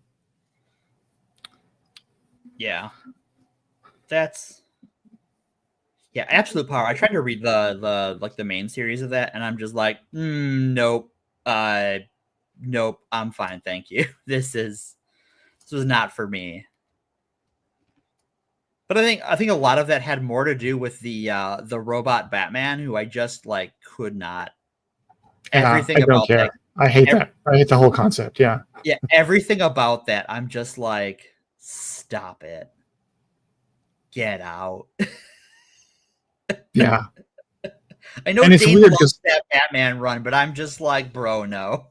I think the whole concept of what whatever the weird name Einzer R, whatever the fuck that is. R. Yeah, I hate the whole thing. That's very fair. I think it's one of the dumbest ideas I've ever seen in a Batman story, and I wish they would stop trying to use it. But right, it was used well, I think, as well as it could be in the Absolute Power story. But the thing I say this as a lifelong DC fan, the thing I wish they would stop doing is big crossover events that change all of the rules of the universe like every 5 years or so. Yeah, you gotta let it cook. Because like at the end of Absolute Power, all of the heroes have their original powers, and now they have new powers, right? Yep. And like so, Aquaman now has Mira's power. I don't know if Mira kept her power or not, but he now has this like the water manipulation powers that she had. Yeah. So now they've just made her character superfluous, right? And I think it's a kind of a lazy trick to give all of these characters new powers under the justification that, well, we can tell some new stories with these. And I'm like, no. It's very Silver Age derogatory. Like, yeah. I don't mean Silver Age in like the fun kitschy way. I mean Silver Age in like, we need to put a book out this month, asshole. Yeah. At least they didn't give Superman the ability to shoot tiny little versions of Superman out of his hands. Oh, not again. Which was something he was able to do in one issue of a Silver Age comic for some reason. Remember Superman Red and Superman Blue? Yeah. Oh boy. See, now there's a Superman Gold in Superman now. He has like they don't call it gold. I don't think they call it Superman Gold, but he has like an upgrade power now where now he's immune to kryptonite too when he's in this form. So he gets Super Saiyan. Yeah. Oh my god. That's funny. Not good, but funny. Yeah. And because we know as DC fans, all DC fans know that this is a temporary thing. Yeah. And they will eventually reset to the original powers and the original continuity that they've always stuck to. Right. If they're going to retcon things, then make it stick. Yeah. And I think that the problem with the DCU, like I fell off pretty hard, and I tried to ride the New 52 for a number of years, but it just like what actually had been reset and what actually hadn't was just so incoherent, where like the main Batman book took place in the past with 0 year, but you had like Batman Incorporated and Detective Comics were still like in the same stories that were going on in those books before Flashpoint, and Green Lantern like it was a renumbering, but like the story hadn't changed. So it's just DC just I needs will to let say, things go. sorry. Go ahead. The New 52 was an interesting time for me as well, because that's when I got back into reading DC comics. Because I went, ooh, they're relaunching their universe. Maybe there's some cool stuff. Mhm. And with the exception of Aquaman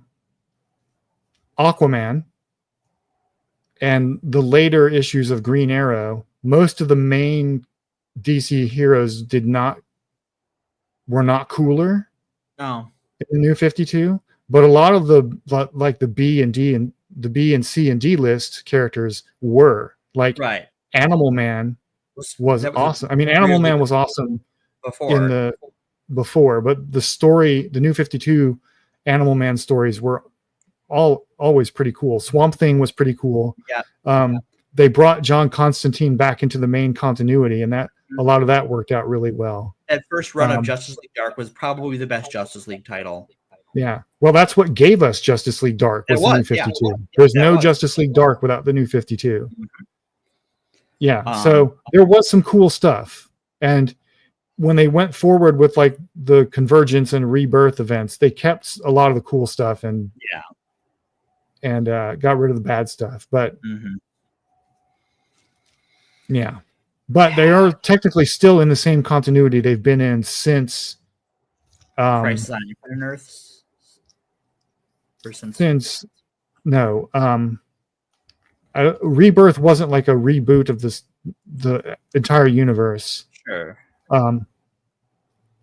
So then I think the Convergence event rebooted a lot of stuff, but since Rebirth up to now is all the same continuity.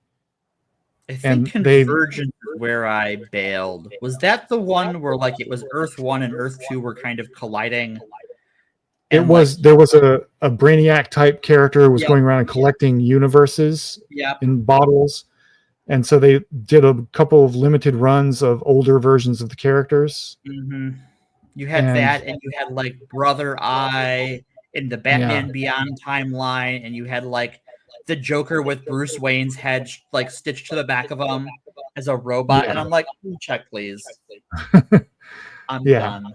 You can take this now. Yeah. And then, but since the Rebirth relaunch, we're in the same continuity. And one of the interesting things I think they did recently was the Dark Crisis on Infinite Earths, where they undid Crisis on Infinite Earths. And so everything is canon now. Right. And even though the characters in the continuity we're focusing on are not the Silver Age characters, they remember all of those events because so if something happened to any version of these characters in any other timeline, these characters remember it. Right. Which is an interesting fix and a good way to bring in like weird older stuff, storylines and stuff. But but like the big thing they did, I hate going off on this tangent, but sorry. But the big thing DC did with the Dawn of DC initiative that I really hated was they initially got me excited of saying, okay, the Justice League is retiring, and now the Titans are going to be the showcase team of the whole DC universe. They are going to be the big dogs who protect Earth and all that other stuff. And then they just took that away after like 6 issues. Right. That's or not 10 great. issues or whatever, and brought the Justice League back. I'm behind on several books. I will say that the Absolute line is everything I've read in that is really good. Yeah. But that's a separate continuity. Separate continuity, yeah. But it is like, even though I started with Absolute Batman and I still love that book, but I kind of think it's either that or Absolute Flash is kind of the worst one. And I still, the story is still, I love it, but like Absolute Superman is phenomenal. Yeah, it's really good. Absolutely. And they are going to cross over the Absolute continuity with the main continuity at some point. They have said that. Yeah, that doesn't surprise me. Absolute Greenland or Absolute Martian Manhunter might be one of the weirdest comics I have ever read. And I haven't read that one yet. It's wonderfully weird. I love it. It's so like 60s trippy neo-noir.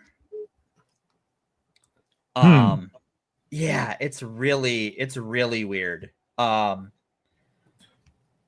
Absolute Green Lantern is certainly a very different take on the mythos. And while I love the Green Lantern mythos, it could use I like a different take. I'm interested to see what they're going to do with Green Arrow in the Absolute universe. That'll be very interesting if we get there. Yeah, if we get an Absolute Green Arrow. Yeah. Yeah, like so WoW said in the chat was referred to the Beast World crossover event, which was part of the Dawn of DC initiative. That was a Titans centered event, right? Sure. And it was a good story. And at the time, the DC editorial team was saying, no, the Titans are our flagship team now. They are the flagship team of DC. The Justice League have retired. They've retired from being the Justice League. They're still doing their individual things. But they've passed the torch to the Titans, and Titans are the flagship team of DC. And then that went away after Beast World. And we gave up. Psych. I will say, and I was excited because I love the Titans team, especially the one they've gotten. Like I love Nightwing. Oh yeah. And like the Titan, not the Teen Titans, but the adult Titans lineup they had was really good.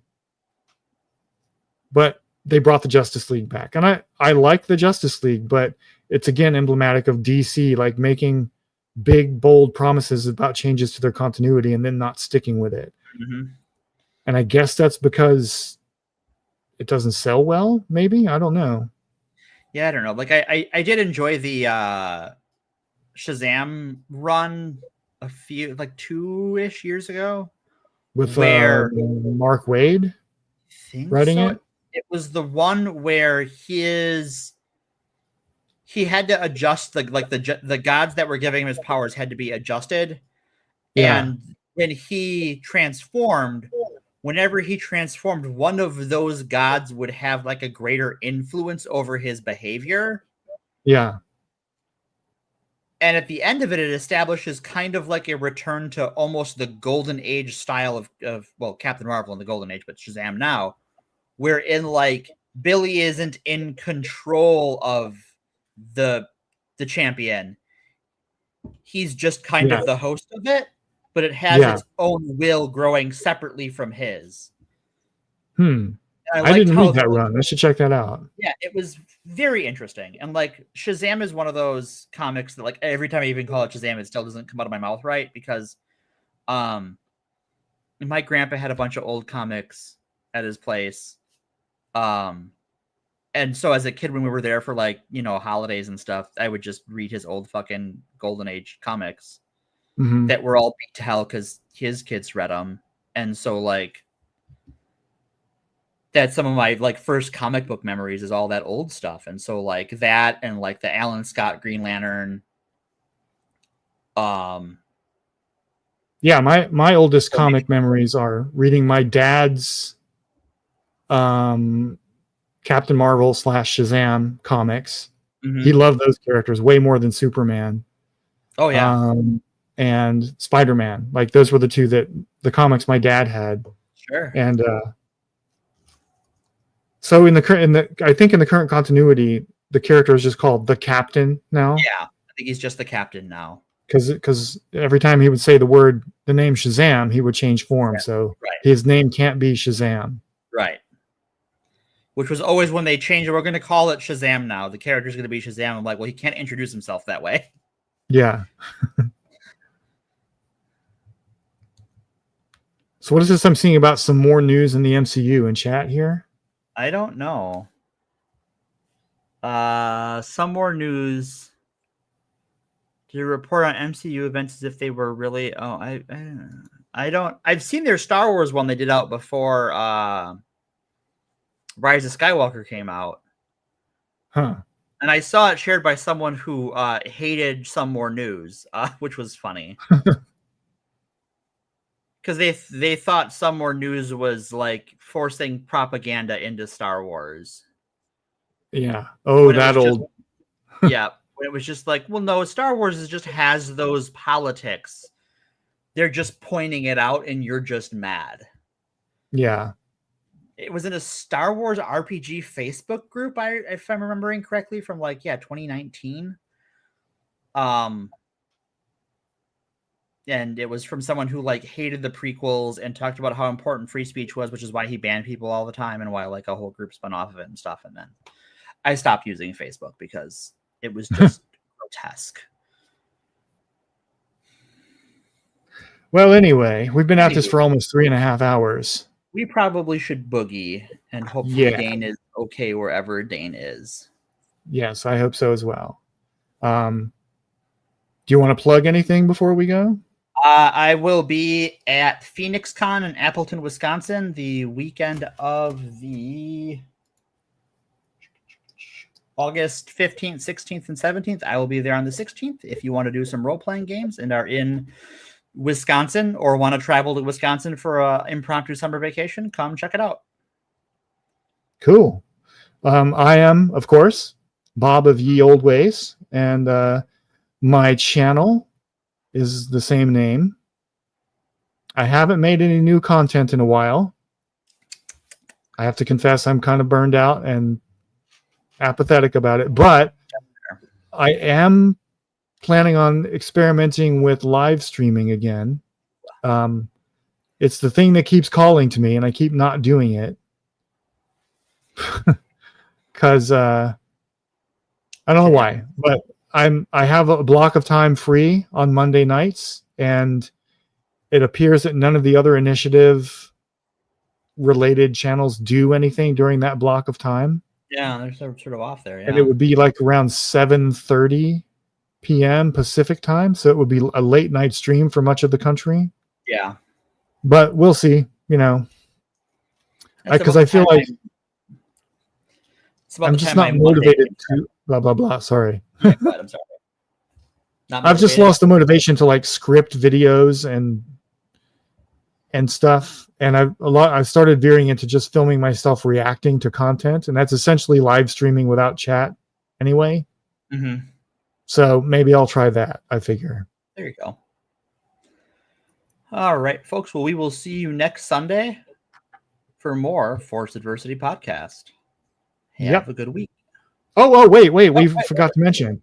We are planning. Oh, right. A new type of content on this show. Dun, dun, dun, dun, dun. Dun, dun, dun. Probably, I wish Dane was here so he could share some of the graphics he made, but you keep talking. I'll do the thing. Okay. We, in probably about 2 weeks, are going to start doing, I hate to use this phrase, but something that's kind of an EFAP style re-exploration of the MCU. And each episode, we're going to talk about either a movie or a character. We haven't decided which yet. And talk about it honestly and not dishonestly and not in bad faith like a lot of the other chuds do, or a lot of the chuds, not the other chuds. We are not chuds. And it's going to be called, tentatively, it's titled On Your Left. Let me pop that bad boy up. You got this right there. Boom, boom. So what we're talking about now, and this may change, this is subject to change, but what we're talking about now is making this where we talk about starting with the MCU, and if it does well, expanding into other franchises as well. Talking about the political context, the political journey of the character, and all those other narrative things that are cool like that. Real world politics and references, things we've always touched on this show, but have never really put a focus on. And I think it's just to sort of take a break from, we all know the real world is pushing a moral panic a minute. And we'll still touch on some of the headlines if you're here for that news, but just to refresh ourselves. Yeah. So the plan, what we're talking about right now is that this will be the main focus of the show. And what we do as the Fapcast will still be there, but it's just going to be a segment of the larger show. Mm-hmm. So we're going to talk more about pop culture stuff And I don't know if we're going to talk less about real world stuff, but we're just talking about pop culture stuff more. Yeah. And making it the direct subject and the main topic more. So, yeah, And I think be on the lookout for that, folks. Yeah, this is tied in with some of the stuff we've talked about lately on the show. I mean, because we've spent a lot of time on things of like Rings of Power and Absolute Superman, and even like art and politics, Mary Sue, and a lot of that stuff ties into a lot of like movie review stuff. So I don't think you can talk about Mary Sue in the 2020s without talking about The Last Jedi. Yeah. And so this is just sort of more of that side of the content than some of the like what the moral panic de jour is. Yeah, because we're all in a moral panic right now. Yeah, we're all panicking. Yeah. Yeah. So this will be a good way to like it basically like be a cultural retrospective on how we got to the current political moment. And what these films have been saying about the political moment at the time they were released. Because they all have things to say. Yeah.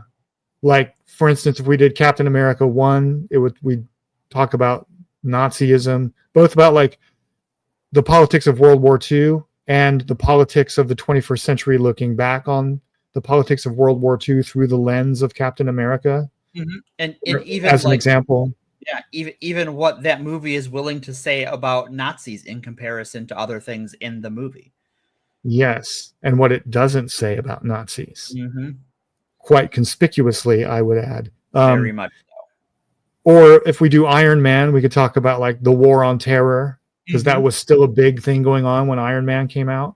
Yeah, I don't think that movie makes sense without being like, I don't think it would be the hit it was if it wasn't in that time of our country's history. Yeah. So that's the basic concept. So be on the lookout. Tentatively, we're talking about starting this in 2 weeks. Yep. Dane still wants to try to rope me into a Bob versus Bob fight, and I don't know. I'm not feeling that right now. Then you don't feel it. But like, you know, you're the Bob that has to feel it. So if you don't feel it, I'm with you. You know. I mean, I've played along, but the other Bob is clearly a Chad, and you know, that's all I have to say about that. So I have to read that as well. The new Chip Zdarsky Captain America, because I did not like his Batman. I know Dane loves his Batman. I was like, it's fine. Like I don't hate it, but it's fine. But so I don't know if you know the conceit of this Batman or this new Captain America. I don't.